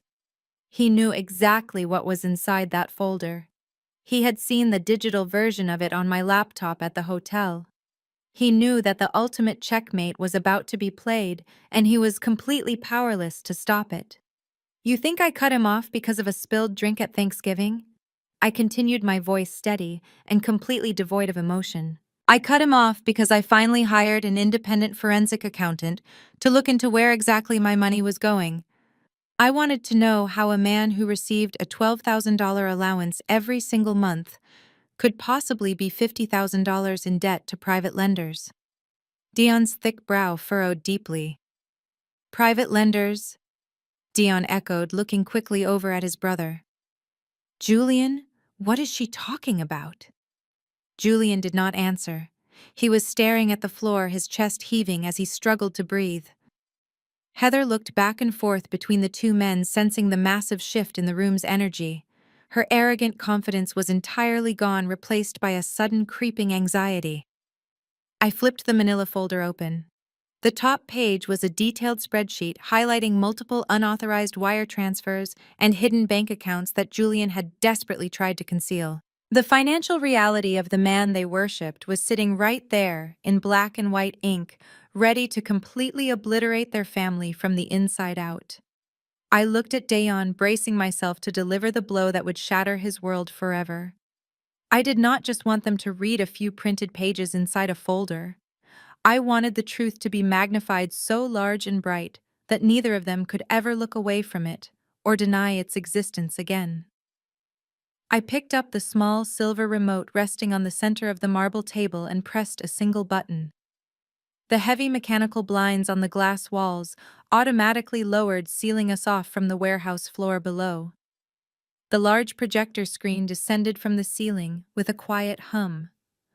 I opened my laptop, typed in my secure administrative password, and mirrored my screen directly to the projector overhead. The conference room was instantly bathed in the harsh, glaring blue light of the financial spreadsheet. It was a massive document, intricately color-coded and brutally honest. I grabbed a laser pointer from my pen cup and stood up, walking to the front of the room like an executive about to deliver a hostile takeover presentation. Dayon stepped closer to the screen, his eyes squinting as he scanned the rows of numbers. He was a smart, hard-working man, but he was looking at the ledger of a complete ghost. I pressed the button on the pointer and circled the top column with a bright green dot. "This is Julian's elite consulting firm," I said clearly, moving the green laser along the total revenue line for the year 2023. The number on the screen was a bold, undeniable 0. "And here's the year 2024, I continued, sliding the laser down to the next row. "Another 0. Your brother has not signed a single client, generated a single invoice, or earned a single dollar of legitimate income in 24 consecutive months. He has been sitting in a leased office space pretending to work while playing online poker and scrolling through sports scores." Heather scoffed loudly, her voice shaking with a desperate mixture of denial and rising panic. "That is absolutely impossible. she stammered, pointing a manicured finger at Julian, who was now frozen near the door. He just bought you a stunning diamond bracelet for your anniversary. He took us all out on a chartered yacht for his birthday last summer. He always picks up the tab at the country club. Where did that money come from if he is not making any? I moved the laser down to a different tab labeled Corporate Liabilities. The anniversary bracelet was charged to my company credit card, I explained, looking directly at Heather's pale face. The chartered yacht was paid for using a high-interest payday loan he secured through a shadow lender on the internet. He has been taking out private loans at 30% interest just to maintain the illusion that he is wealthier than you and Dion. He has literally been funding his massive ego with toxic debt. Dion was staring at the screen, his breathing becoming heavy and ragged. He turned slowly to look at Julian. Julian was backed against the heavy oak door, looking exactly like a trapped animal. The arrogant posture he had walked in with was completely gone. He looked small, pathetic, and terrified. "You lied to us," Dion whispered, his voice thick with profound betrayal. "You sat at my dinner table every Sunday drinking my beer and gave me condescending investment advice while you were secretly borrowing money from loan sharks. You let Mama Estelle praise you as the golden child while you were drowning." "That is not even the worst part, Dion," I said softly. The room went dead silent. The only sound was the faint hum of the projector fan above our heads. I clicked a button on my laptop and opened the final tab of the forensic audit. It was labeled External Family Accounts. I knew exactly how much Dion loved his two young children. I knew that he worked 50 grueling hours a week at a regional management job, saving every single spare dollar he could scrape together to ensure his kids would graduate college without the crushing burden of student loans. Years ago, Dion had trusted his supposedly wealthy, financially savvy older brother to manage a high-yield college investment fund for his children. He thought Julian was securing their future. "Look closely at the screen, Dion," I commanded, my voice dropping to a low, serious register. Dion looked up. The green laser was resting on a long series of withdrawal dates from the children's college fund. The spreadsheet detailed every single transaction over the last 2 years. $40,000, I stated, the words dropping like heavy anvils onto the polished marble table. Over the course of the last 18 months, Julian systematically drained exactly $40,000 from your children's college savings. He forged your digital signature to bypass the secondary authorization on the investment account. Heather gasped a sharp, ugly sound that ripped through her throat. She stumbled backward, her designer heels catching on the carpet, until she bumped into the conference room chairs. "No," Dion muttered, shaking his head rapidly as he stepped right up to the projector screen. He reached his large hand out, touching the negative balance displayed in red ink. "No, that money was locked in a trust. It was for their university tuition.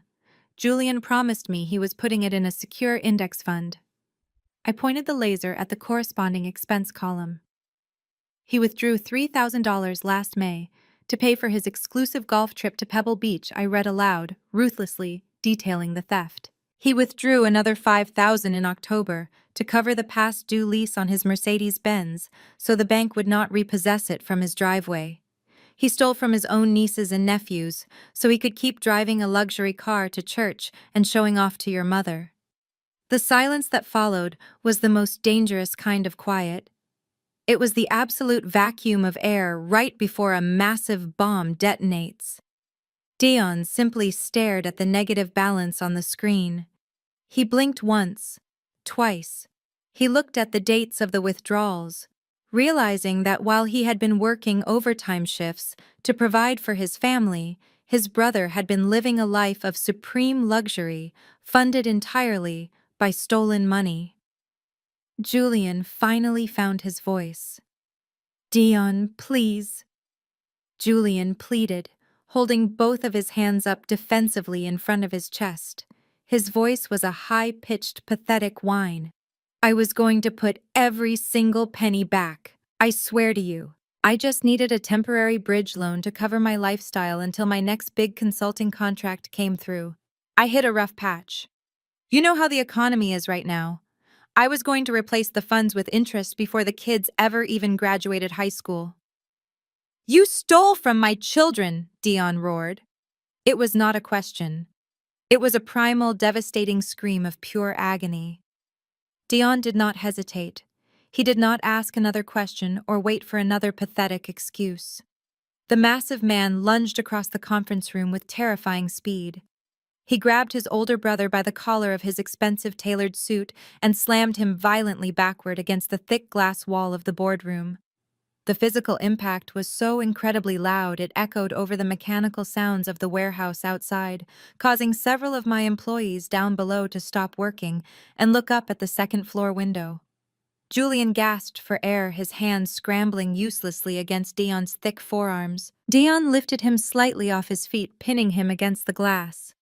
"You piece of garbage!" Dion screamed, spit flying from his lips. "I trusted you. I defended you to my wife.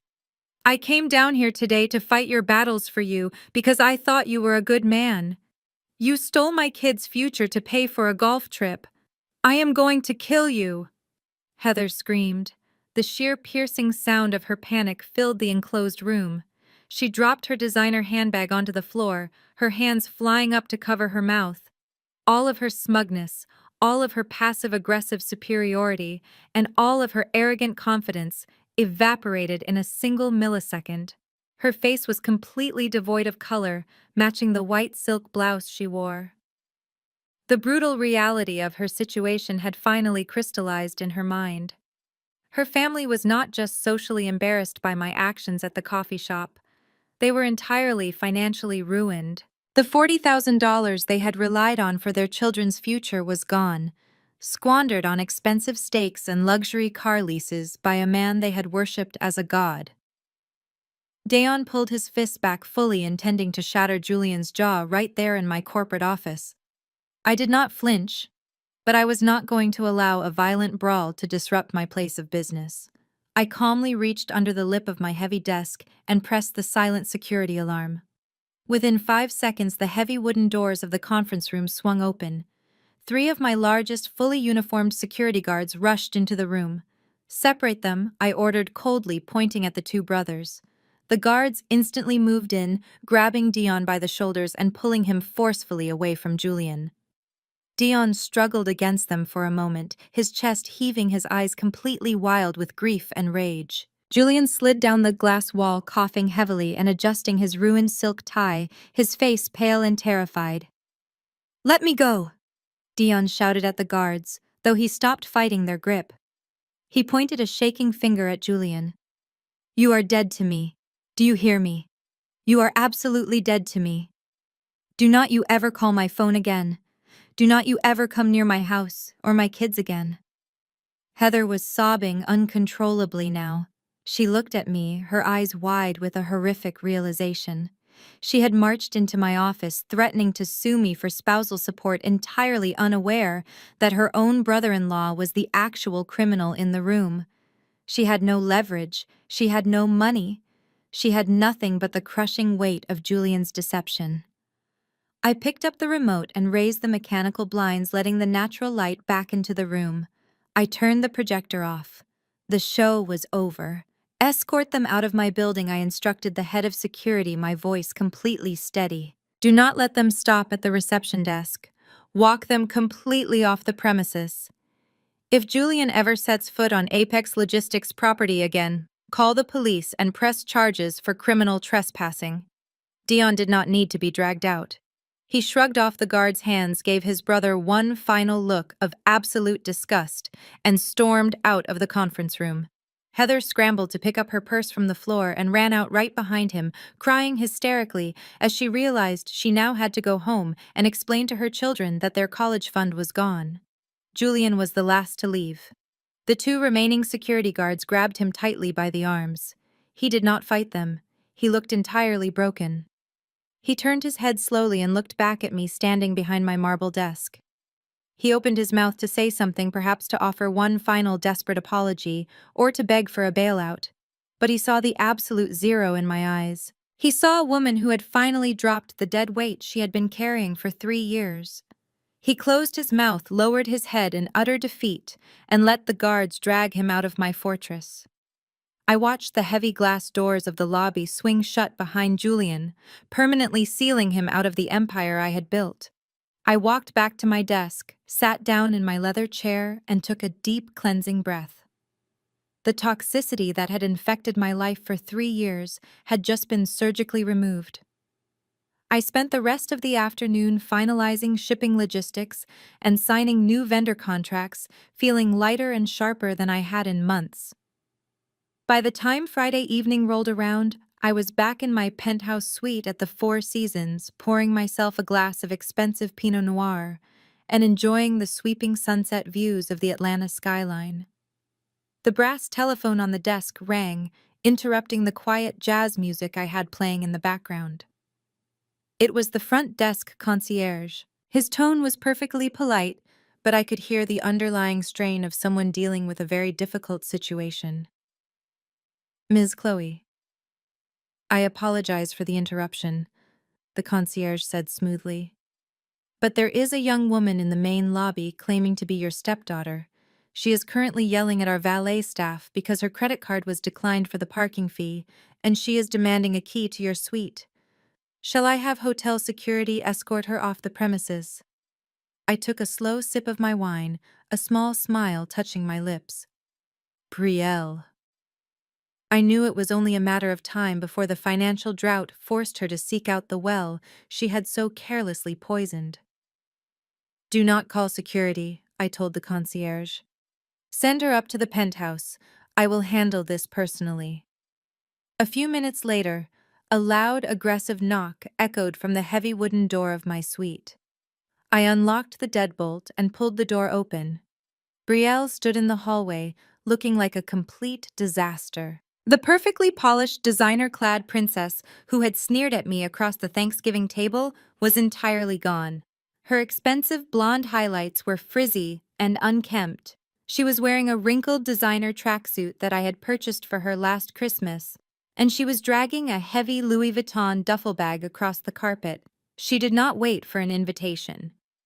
Brielle pushed right past me, dragging her bag into the center of my pristine living room.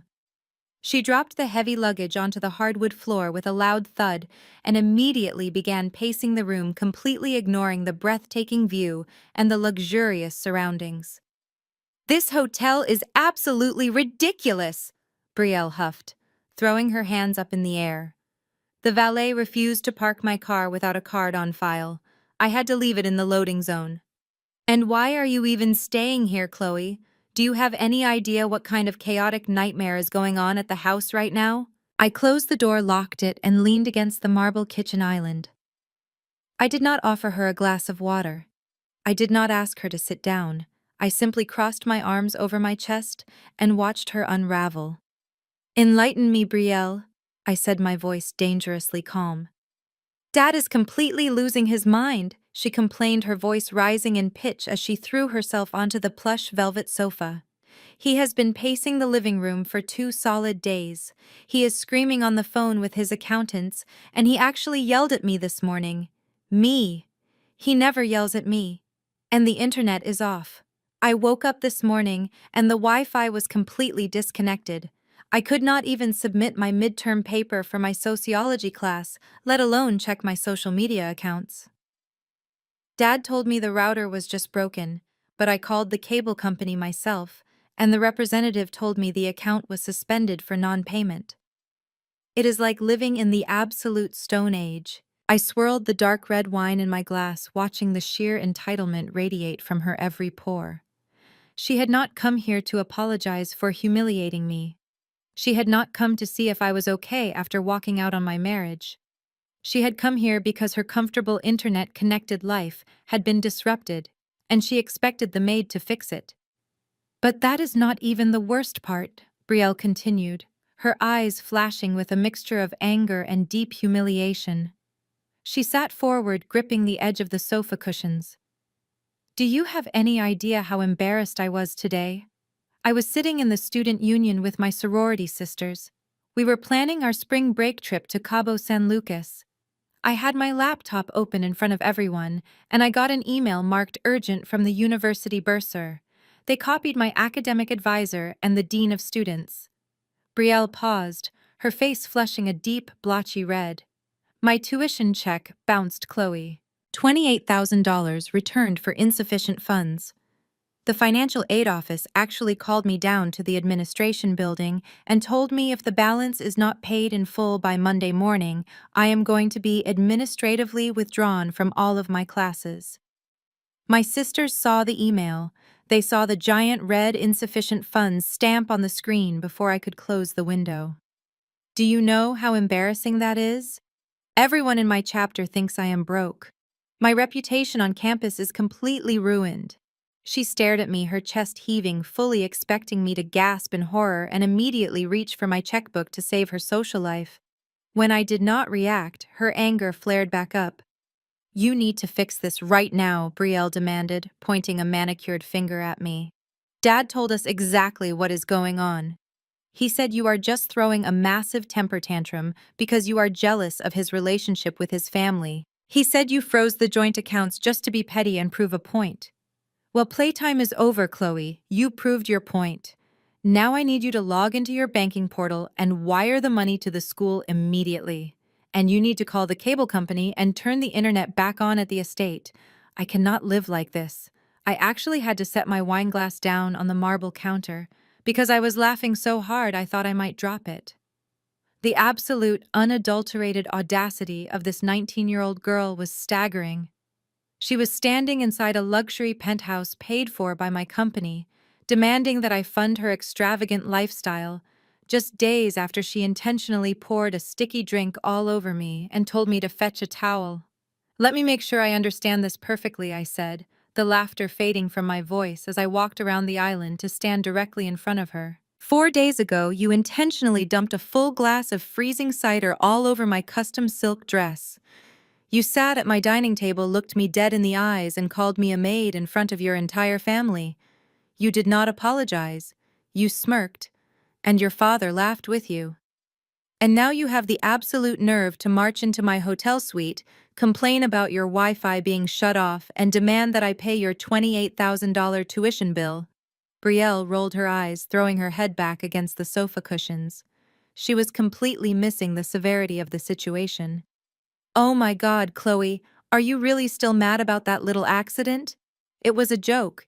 You are always so uptight and serious about everything. You are my stepmother. It is literally your job to take care of me and support this family. You are supposed to be the adult here. Stop being so vindictive and just do your job so I can go back to my normal life." "My job?" I repeated the word, tasting bitter and metallic on my tongue. "Let us talk about my job, Brielle." I leaned down slightly, invading her personal space, forcing her to look me directly in the eyes. "My job is running a multi-million-dollar corporate logistics firm. My job is securing international freight contracts and managing hundreds of employees. My job is the only reason you have that Louis Vuitton bag you just carelessly dropped on my floor. My job is the reason you drive a Mercedes you did not pay for to go to a private university you cannot afford while wearing designer clothes you did not earn." Brielle blinked, her arrogant expression faltering slightly as the sheer force of my words hit her. "You think your father is acting crazy because I am throwing a tantrum?" I continued ruthlessly. "Your father is acting crazy because he is completely bankrupt. He has been broke for years, Brielle. He does not have a single dime to his name. The massive estate you are living in, the gourmet food you eat, the high-speed internet you use to post your little videos, it was all paid for entirely by me. Your father is a fraud who literally stole $40,000 from your Uncle Dion just to keep up appearances at the country club, and the moment I turned off the financial tap, his entire fake kingdom collapsed." "You are lying," Brielle shouted, jumping up from the sofa. Her face turned a deep shade of crimson as she tried to defend the illusion she had worshipped her entire life. "My dad is a highly successful consultant. He told me you were just trying to financially abuse him to gain control of the house. He said he has plenty of money. If your dad is so highly successful, then why did your tuition check bounce?" I asked simply. my voice dropping to a whisper that echoed in the quiet room. If he has all this money, why is his credit card declining at restaurants? Why is he screaming at accountants and letting the cable company shut off his utilities? Call him right now, Brielle. Pull your phone out and put him on speakerphone. Ask your highly successful father to wire you the $28,000 from his own business account. Let us see what he says. Brielle froze. Her hand hovered over the pocket of her tracksuit, but she did not pull her smartphone out. Deep down, past the thick layers of entitlement and the decades of delusion her father had fed her, she knew I was telling the absolute truth. She had seen the raw panic in Julian's eyes over the last 2 days. She had seen him frantically shuffling papers and ignoring calls from collection agencies. She knew the money was gone. The reality of her situation finally broke through her arrogance. The tough, untouchable sorority girl act instantly vanished. Brielle's lower lip began to tremble, and her eyes welled up with thick tears. She shifted seamlessly into a desperate manipulative victim act, a tactic she had undoubtedly learned from watching Julian navigate the world. "Please, Chloe," she cried, her voice cracking as tears spilled down her cheeks. "If you do not pay this tuition, they are going to kick me out of my sorority. My friends are already whispering about me behind my back. I will have to move back into that dark house with my dad, and he is losing his mind. He will not even look at me. You cannot just abandon me like this. You are the only mother figure I actually have. I am sorry about the cider. I really am. Just please do not let them kick me out of school." I looked at the tears streaming down her face. A year ago, those tears might have moved me. I might have felt that familiar heavy burden of obligation that society conditions women to carry. I might have reached into my purse, pulled out my corporate checkbook, and bought her conditional love for another semester just to keep the peace in my household. But the woman who would have done that died the exact moment Julian laughed at the dinner table. "I am not your mother, Brielle," I said, my voice completely devoid of any sympathy. "And I am no longer your maid, your personal ATM, or your emotional punching bag. You made it very clear at Thanksgiving exactly where I stand in your hierarchy. You made your bed, and now you have to lie in it. You wanted to be the princess of the castle. I gave you the keys. Now you get to experience what it actually costs to live in the real world when someone else is not quietly paying for your arrogance." Brielle stared at me, the crocodile tears suddenly freezing on her flushed face. She was waiting for the inevitable pivot. She was waiting for the moment I would let out a tired sigh, walk around the kitchen island, and tell her that I was just trying to teach her a tough life lesson before eventually pulling out my checkbook to save her. That was the exact cycle she had perfected with Julian over the years. Scream, cry, play the victim, and collect the financial reward. She firmly believed that my role as a stepmother meant I was required to be an infinite well of forgiveness, a woman who would endure any amount of disrespect simply to maintain the peace in the household. But she was looking at the wrong woman. I did not move a single muscle to comfort her. I just stood there, my posture perfectly straight, completely unfazed by her theatrical performance. "You are actually serious," Brielle whispered, her voice trembling, as the horrifying realization finally sank deeply into her bones. "You are going to let them kick me out of my sorority. You are going to let my entire life fall apart over a stupid glass of cider at dinner." "I did not let your life fall apart, Brielle," I corrected her smoothly, my voice devoid of any warmth. "Your father built your entire life on a foundation of sand and stolen money. I simply stopped pretending it was made of stone." I turned away from her and walked over to the heavy mahogany desk situated near the floor-to-ceiling windows of the penthouse. Earlier this afternoon, while I was finalizing my corporate shipping manifests, I had anticipated this exact visit. I knew the moment her tuition check bounced and the reality of her poverty set in, she would come looking for her human ATM machine. So I had used the hotel business center to print a very specific document. I opened my leather portfolio and pulled out the crisp white stack of stapled papers. I walked back over to the marble kitchen island and placed the document down on the cool surface. I pushed it slowly across the counter until it stopped right at the edge, perfectly aligned with where Brielle was standing. Brielle looked down at the paper. She frowned hastily, wiping a stray tear from her cheek with the back of her hand, and leaned in to read the bold black letters printed at the top of the page. It was a standard entry-level employment application for McDonald's. "What is this?" she asked, her voice instantly dropping her victim act and shifting into a confused, deeply disgusted tone. "This is your new reality," I stated simply, crossing my arms over my chest. "You have a $28,000 university tuition bill due on Monday morning. Your credit cards are maxed out, and your father is entirely bankrupt. Since you are 19 years old and legally an adult, it is time for you to enter the workforce.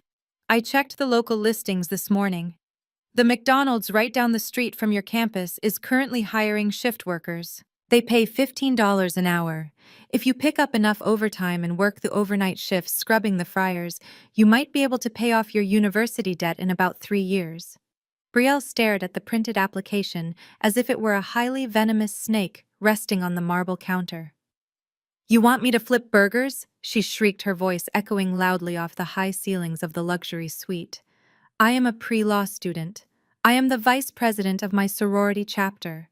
I wear designer clothes. I do not work at fast food restaurants. You want to survive in the real world, Brielle?" I fired back, my voice turning to absolute ice and cutting right through her screaming. "Then you roll up your sleeves and you actually work. You sat at my dining table 4 days ago and intentionally dumped your drink on me.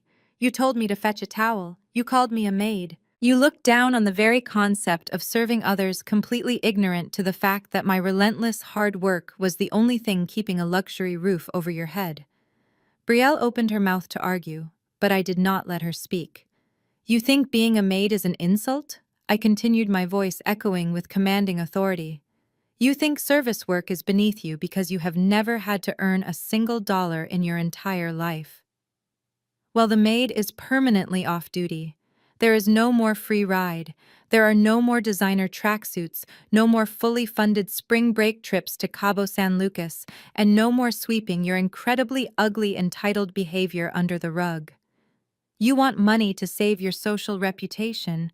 You fill out that application and you earn it $15 at a time." The final string holding her sanity together completely snapped. The polished sorority girl facade entirely vanished instantly, replaced by the uncontrollable, blistering rage of a spoiled child being told no for the very first time. Brielle grabbed the McDonald's application off the marble counter and ripped it violently in half. She tore the paper again and again, throwing the shredded pieces into the air and letting them flutter down onto the expensive hardwood floor like pathetic confetti. "You are a bitter, jealous witch, Chloe," she screamed at the top of her lungs, her face contorted in pure, unadulterated fury. "My dad was right about you. You are just trying to ruin us because you know you will never be a real part of this family. I do not need your money. I do not need anything from you. I will get my dad to fix this. He will get the money. He always gets the money." I did not raise my voice to match her frantic screaming. I simply reached over to the wall phone mounted next to the kitchen island and pressed the direct button for the concierge. "Yes, Ms. Chloe. How can I assist you?" The highly professional voice answered immediately. "Please send hotel security up to the penthouse suite," I instructed calmly, keeping my eyes locked on Brielle's furious face. "I have a guest who is refusing to leave and is currently causing a massive disturbance." Brielle gasped, her mouth falling open in sheer shock. "You are calling security on me?" I placed the phone back on the receiver with a soft click. "You have exactly 2 minutes before trained professionals physically escort you out of this building, Brielle. I highly suggest you grab your Louis Vuitton duffel bag and walk to the elevator before you make this even more humiliating for yourself." She let out a primal, frustrated scream, stamping her foot against the floor like a toddler. She grabbed the heavy leather straps of her duffel bag, dragging it forcefully across the room, completely disregarding the expensive wood flooring. She stormed out of the suite, slamming the heavy mahogany door behind her so hard the framed artwork on the walls actually rattled against the plaster. Even through the thick, soundproof walls of the penthouse, I could hear her screaming insults down the entire length of the hallway. I walked over to the security monitor mounted near the door and watched the live feed from the hallway cameras. Brielle was aggressively punching the elevator button, crying hysterically and cursing my name. When the elevator doors finally opened, she dragged her heavy bag inside, ensuring that every single wealthy patron waiting in the lobby downstairs was going to witness her spectacular, humiliating meltdown. I walked back over to the kitchen island and looked at the torn pieces of the job application scattered across the floor.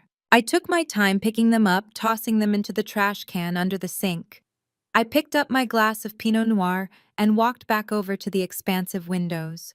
The severance was completely finalized. The fake reality her father had built for her was officially dead. She had marched into my space expecting a bailout, and instead, I had handed her the exact reality check she so desperately needed. As I looked out over the glittering city lights of Atlanta, I knew that the real world was going to handle Brielle exactly the way she deserved, and I did not feel a single ounce of guilt. The weekend passed in a state of absolute uninterrupted peace.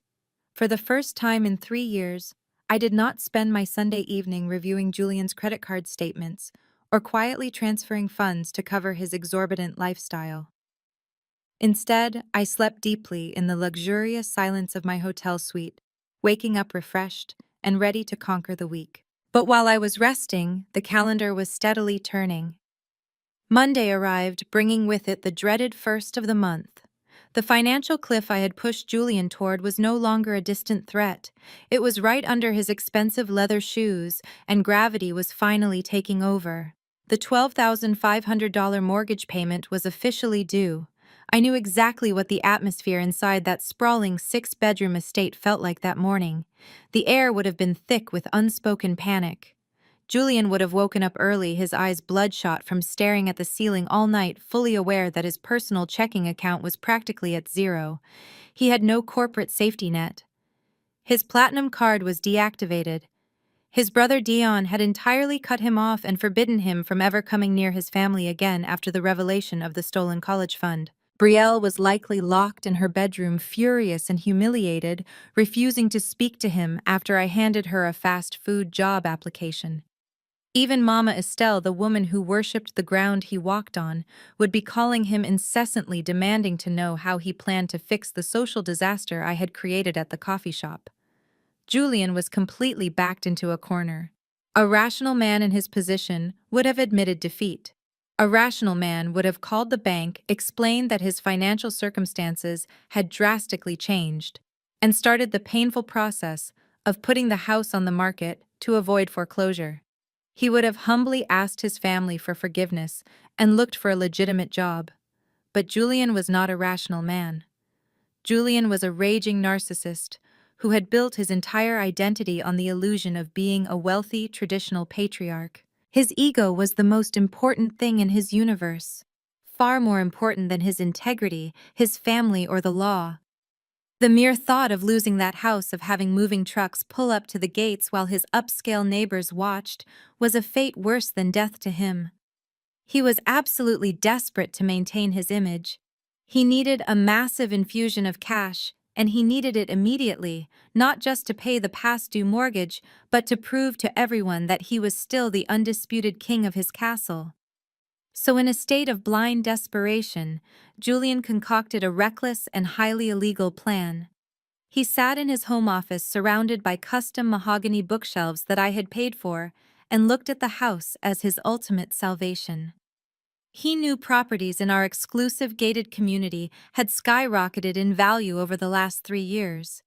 In his mind, there was hundreds of thousands of dollars in untapped equity just sitting in the walls of the estate. He decided the easiest way to solve his immediate cash flow problem, pay off the private loan sharks breathing down his neck and cover his lifestyle for the next year, was to take out a massive second mortgage. He found an aggressive online mortgage lender that promised rapid approvals and fast cash payouts with minimal underwriting. He began filling out the application for a $200,000 home equity line of credit. But he quickly ran into a massive roadblock. Even in his delusional state, Julian knew that the original mortgage documents required both spouses to consent to any new liens placed against a primary residence. He needed my signature.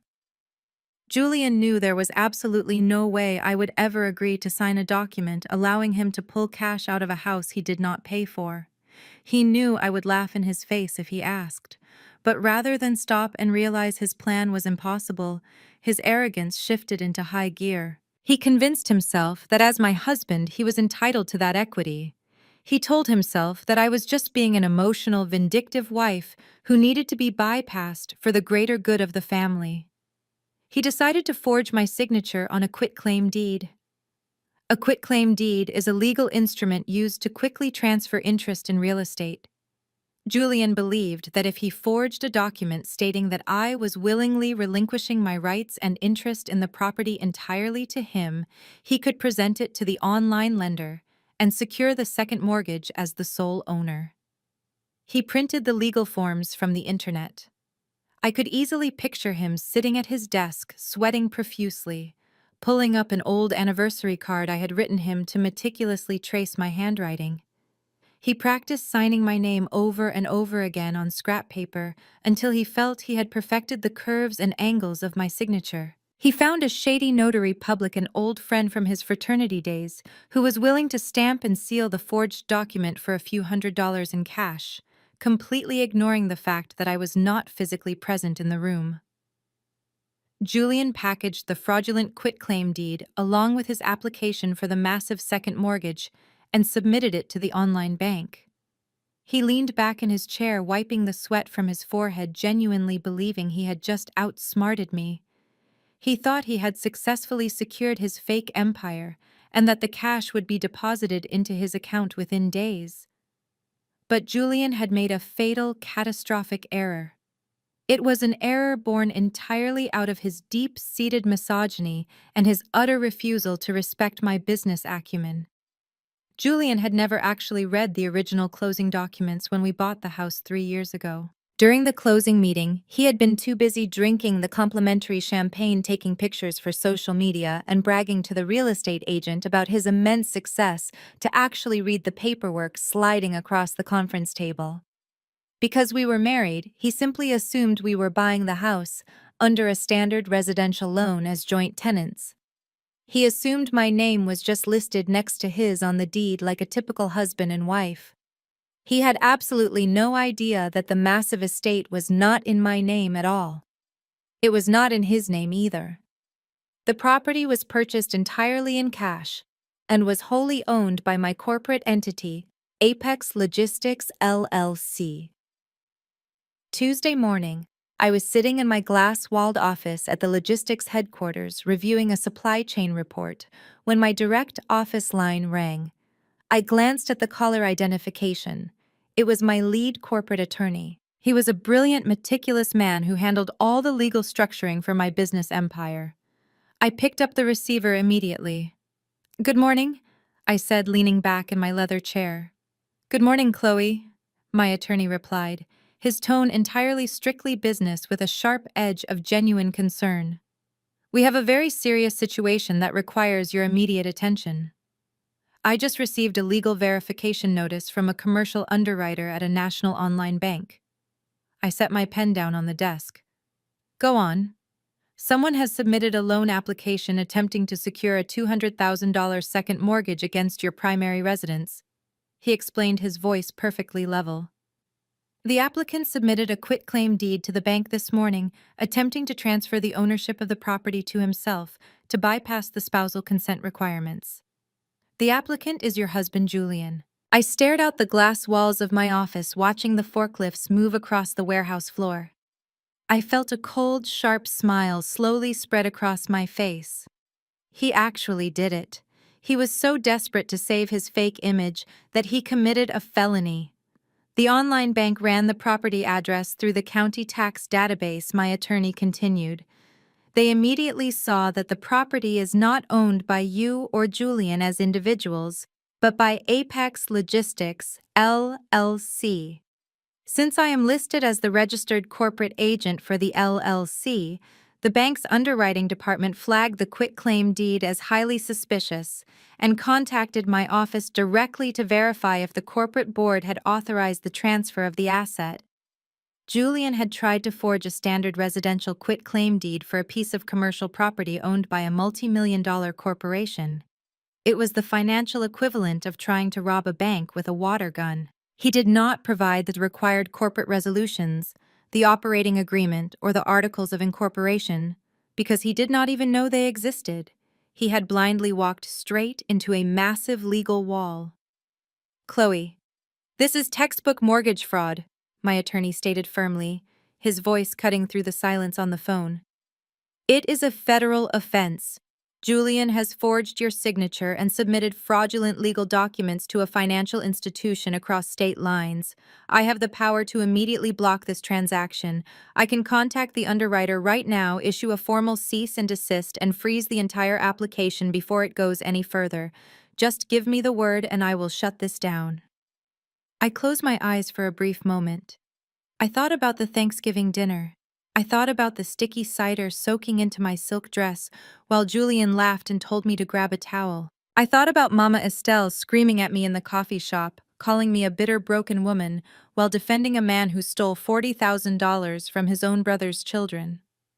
I thought about Brielle standing in my penthouse demanding I pay her tuition, because being a maid was my only purpose in life.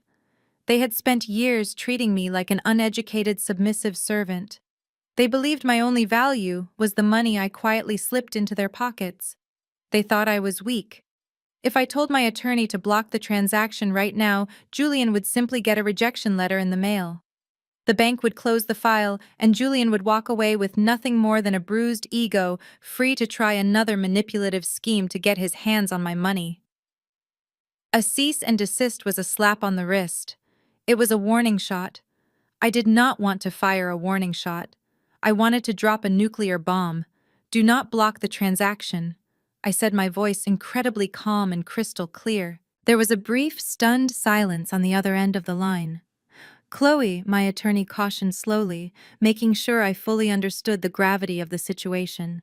"If I do not block this and flag the forgery immediately, Julian's application will proceed through the bank's automated processing system.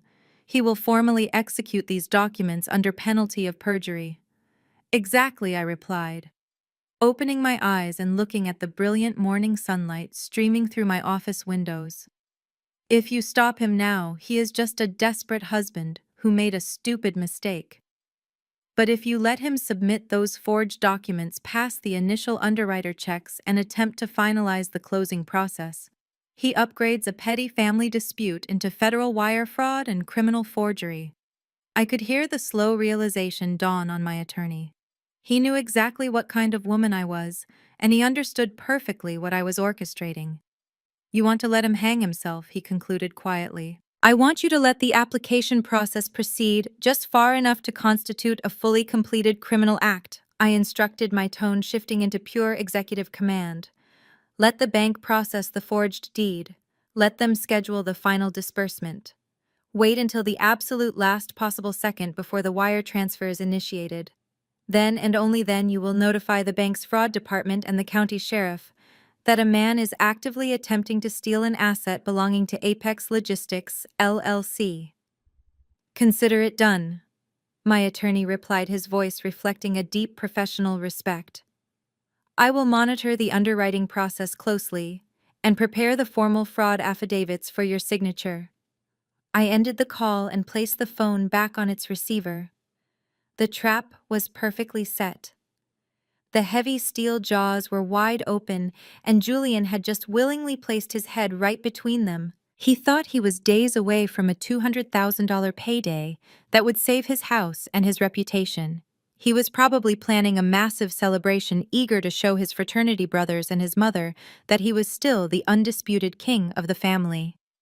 I turned back to my computer screen and opened my shipping manifests, feeling an overwhelming sense of peace.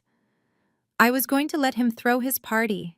I was going to let him put on his expensive suit, pour his expensive drinks, and brag to the world about his incredible financial prowess.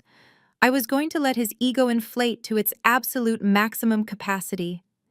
And then I was going to burn his entire fake kingdom to the ground in front of everyone he ever tried to impress.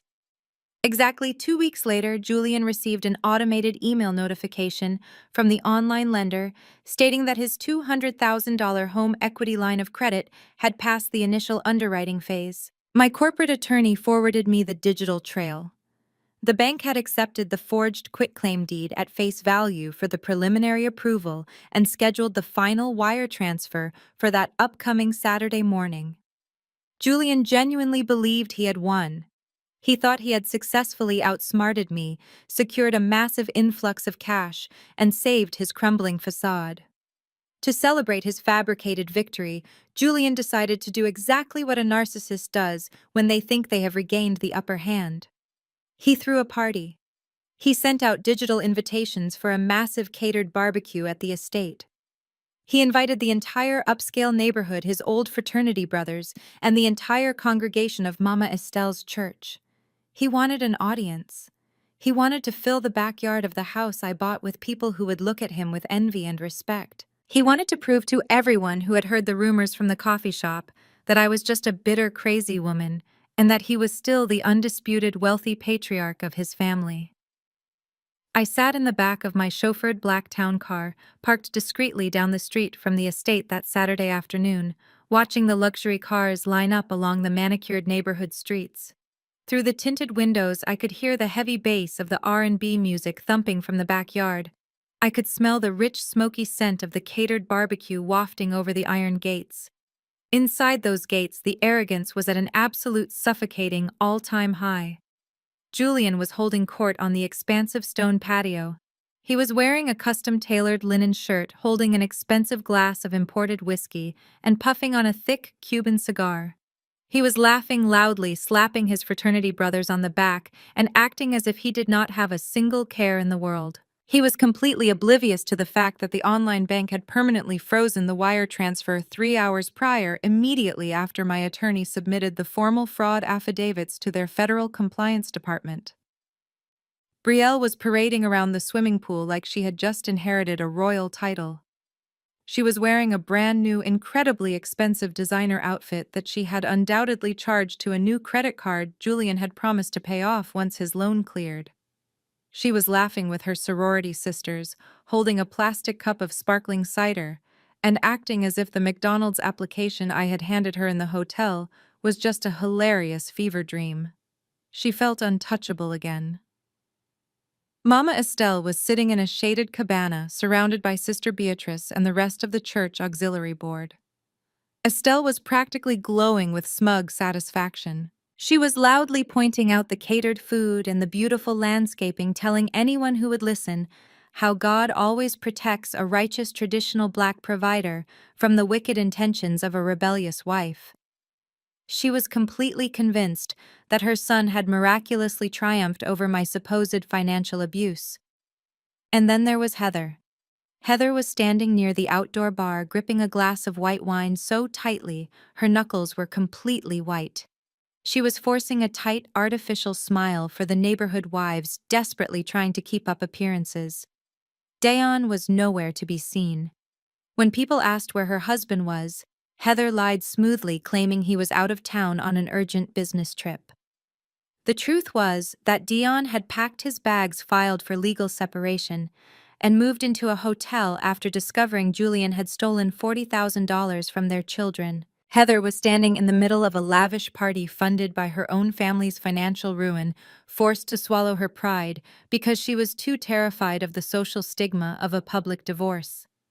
The stage was perfectly set. The audience was completely captivated by the illusion. At exactly 3 o'clock in the afternoon, Julian decided it was time to address his kingdom. He walked over to the outdoor DJ booth and grabbed the silver microphone.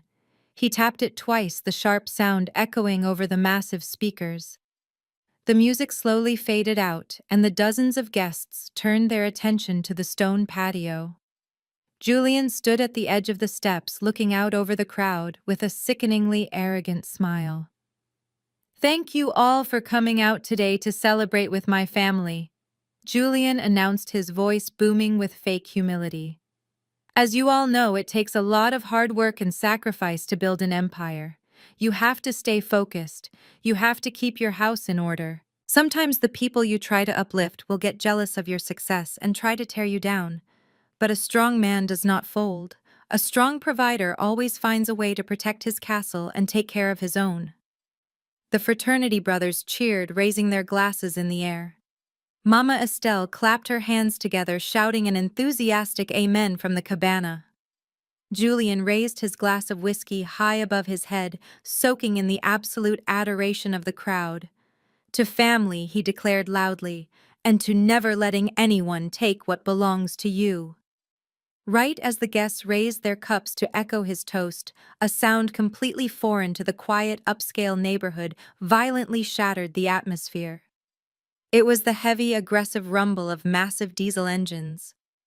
Julian froze, the whiskey glass hovering in the air. The guests turned their heads toward the front of the house.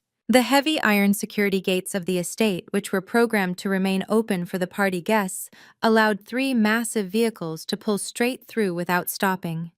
2 giant, industrial-sized moving trucks rumbled up the long circular driveway, their air brakes hissing loudly as they parked directly on the pristine grass.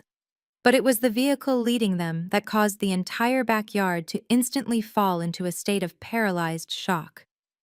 It was a marked county sheriff cruiser.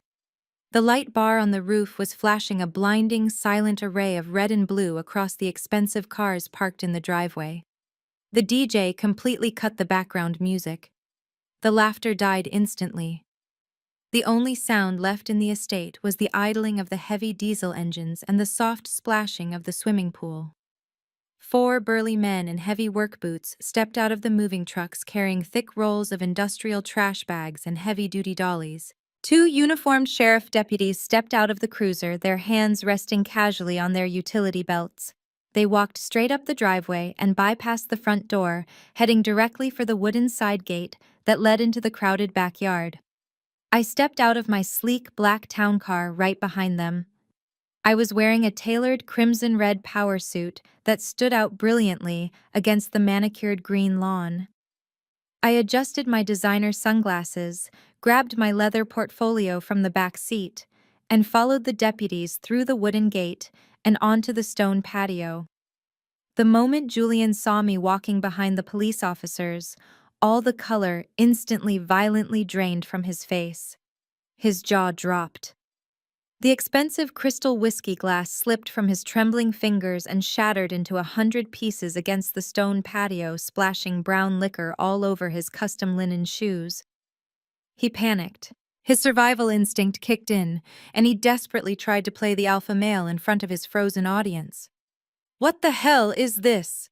Julian shouted, his voice cracking horribly as he pointed a shaking finger at me. "Officers, this woman is a bitter ex-wife. She does not live here anymore. She is trespassing on my private property. I want her removed immediately." The lead sheriff deputy did not even look at him. He stopped at the edge of the patio, scanning the massive crowd of guests. "Are you Julian?" the deputy asked, his voice projecting with undeniable, terrifying authority. "Yes, I am Julian," he barked back, trying to puff out his chest. "And I demand that you arrest this woman for trespassing." I walked calmly past the deputy and stopped right in front of Julian. I looked at his sweating face, then looked out at the massive crowd of people staring at us in absolute breathless silence. Mama Estelle had her hand over her heart, looking like she was about to faint. Heather was backing slowly away into the shadows of the cabana.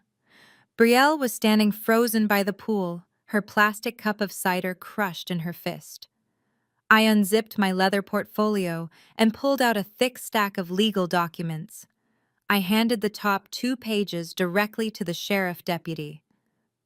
"Officer," I said, my voice projecting clearly across the silent backyard.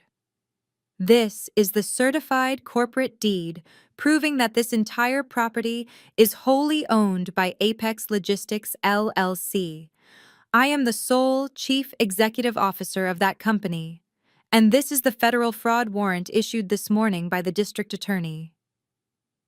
The deputy reviewed the documents for 2 seconds, nodded, and turned his cold gaze back to Julian. Julian stumbled backward, tripping over the shattered glass on the patio.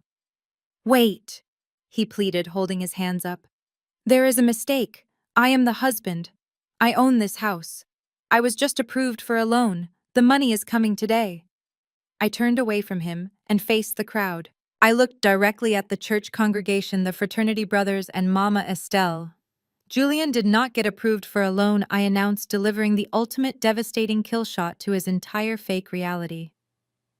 Julian forged my signature on a legal quitclaim deed to try and steal a $200,000 equity line against a corporate asset he does not own. He did this because he has not paid the mortgage on this house in 60 days. He has been entirely bankrupt for 2 years. The collective gasp from the crowd was incredibly loud. People started whispering frantically. Mama Estelle let out a loud wail, sinking into her cabana chair. I continued, turning my head slightly to look at him out of the corner of my eye. "The bank did not foreclose on you. I evicted you." The lead deputy stepped forward, grabbing Julian roughly by his custom linen shirt. Julian did not fight back. He went completely limp. The sharp metallic click of the steel handcuffs locking around his wrists echoed perfectly over the patio. "You are under arrest for felony mortgage fraud and criminal forgery," the deputy recited, calmly spinning Julian around and marching him directly through the crowd of his horrified guests. As Julian was paraded away in handcuffs, the eviction crew immediately went to work. The 4 men from the moving trucks bypassed the patio and walked straight through the sliding glass doors into the house. A minute later, the reality of the eviction hit the backyard. Brielle let out a blood-curdling shriek as one of the movers walked out the back door, carrying a massive clear industrial trash bag. Stuffed inside the bag, completely wrinkled and ruined, were her expensive designer dresses, her luxury handbags, and the shoes she had bought just yesterday. The mover walked over to the edge of the lawn and tossed the bag carelessly onto the grass like a sack of yard waste. "Stop it!" Brielle screamed, dropping her drink and running across the lawn to grab the plastic bag. "Those are my things. You cannot do this. Daddy, tell them to stop." But her daddy was already being pushed into the back of the marked police cruiser. Her daddy was a convicted fraud who could not save her anymore. I watched as the guests slowly started to panic and realized they were standing in the middle of an active crime scene and a forced eviction. The fraternity brothers quickly set their plates down and practically ran toward their cars. The church ladies surrounded Mama Estelle, who was crying hysterically, and guided her quickly out of the yard. Heather did not say a single word. She kept her head entirely down, slipping out through the side gate without looking at anyone, walking away to face her own ruined marriage. I stood on the stone patio of my property, watching the movers carry box after box of Julian's pathetic fake life out onto the driveway. The R&B music was gone. The arrogant boasting was gone. The only sound left was the beautiful, peaceful silence of a parasite being permanently removed from my empire. Fast forward exactly 6 months. The spectacular dust cloud from the explosive backyard barbecue has completely settled, and the heavy, unforgiving hand of reality has dealt with every single one of them. Julian did not get to walk away with just a bruised ego this time. He is currently out on bail, but his freedom is entirely temporary. His wealthy fraternity brothers, the same men who happily drank his expensive whiskey and ate his catered food, completely vanished the second the handcuffs clicked around his wrists. Not a single one of them offered to post his bond. Mama Estelle had to drain her entire meager retirement savings just to get him out of the county jail. He is now awaiting his federal fraud trial, living in Mama Estelle's cramped, damp basement. He sleeps on a squeaky, twin-sized mattress, positioned right next to an old water heater. There are no more custom-tailored linen suits. There are no more lavish steakhouse lunches or country club memberships. His so-called consulting firm was officially dissolved by the state for failure to pay basic operational taxes. He spends his days sitting on a folding chair, meeting with an overworked court-appointed public defender because he absolutely cannot afford a private criminal defense attorney. The arrogant alpha patriarch, who laughed at me from the head of his table, is now a terrified broken man, staring down the barrel of a multi-year federal prison sentence.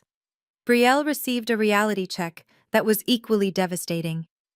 Without my corporate account to fund her sorority lifestyle, the university followed through on their threat. She was administratively withdrawn from all her classes just 3 days after the barbecue. She had to pack up her luxurious dorm room and move back to Atlanta.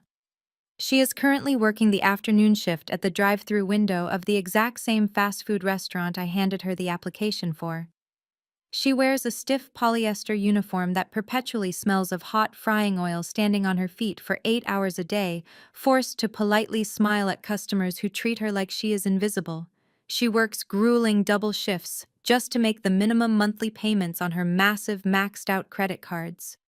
The ultimate poetic justice happened last month when a car full of her former sorority sisters pulled up to her drive-through window on their way to a party. They saw her standing there in her headset and grease-stained shirt. They did not invite her. They just took their food, offered her a look of devastating pity, and drove away. Her entire social reputation on campus evaporated overnight, and she finally understands exactly how hard it is to earn a single dollar in the real world. Dayon was the only member of that family who actually salvaged his dignity, but he had to burn his entire marriage to the ground to do it. He formally filed for divorce from Heather just 2 weeks after discovering the truth about his stolen college funds. He took full custody of their 2 children and moved into a modest, affordable apartment on the other side of the city. He completely cut ties with his brother and his mother, finally recognizing the deep toxicity that had infected his family tree. Heather, on the other hand, got absolutely nothing in the divorce settlement. Stripped of the fake prestige and the unearned wealth she clung to so desperately, she found herself completely isolated. The affluent country club wives she used to gossip with now cross the street when they see her coming. Mama Estelle's church congregation. The exact same people Heather tried to maliciously weaponize against me on social media entirely turned their backs on her. They saw her true colors and they exiled her from their social circles. She is currently renting a tiny rundown studio apartment, completely ignored and forgotten by the community she spent years trying to manipulate. As for me, I am standing on the sweeping glass balcony of my newly purchased ultra-modern penthouse, overlooking the glittering Atlanta skyline. The sun is just starting to set, painting the evening clouds in brilliant shades of gold violet and deep crimson. The city lights are beginning to flicker on, stretching out beneath me like a massive ocean of diamonds. I am sipping a glass of real vintage French champagne from a crystal flute, feeling a level of absolute profound peace that I have never known before. The air up here is crisp and clean, completely untainted by the heavy, suffocating lies I lived in for 3 years. I lean against the glass railing and reflect on the absolute truth of my journey. They fully expected me to shrink. They demanded that I play the submissive quiet maid just so their incredibly fragile egos could stand tall. They wanted me to endure their disrespect, their thinly veiled microaggressions, and their relentless financial parasitism, simply because society conditioned them to believe that a highly successful Black woman should be desperately grateful to have any man claim her. They thought the mere title of being a wife was enough to keep me locked in chains. They genuinely believed that I would sacrifice my dignity, my hard-earned wealth, and my own mental health just to maintain the illusion of a perfect family photo at Thanksgiving. But losing that toxic family was not a tragedy. It was the absolute greatest emotional and financial upgrade of my entire life. My logistics empire has expanded its operations and doubled its revenue in the last 6 months now that I am no longer bleeding corporate capital to silently fund a fake king. I am no longer paying for luxury car leases or bailing out bankrupt consulting firms. My physical health has drastically improved. The constant heavy anxiety that used to sit right in the center of my chest every time I walked through the doors of that 6-bedroom estate has completely vanished. I sleep soundly through the night.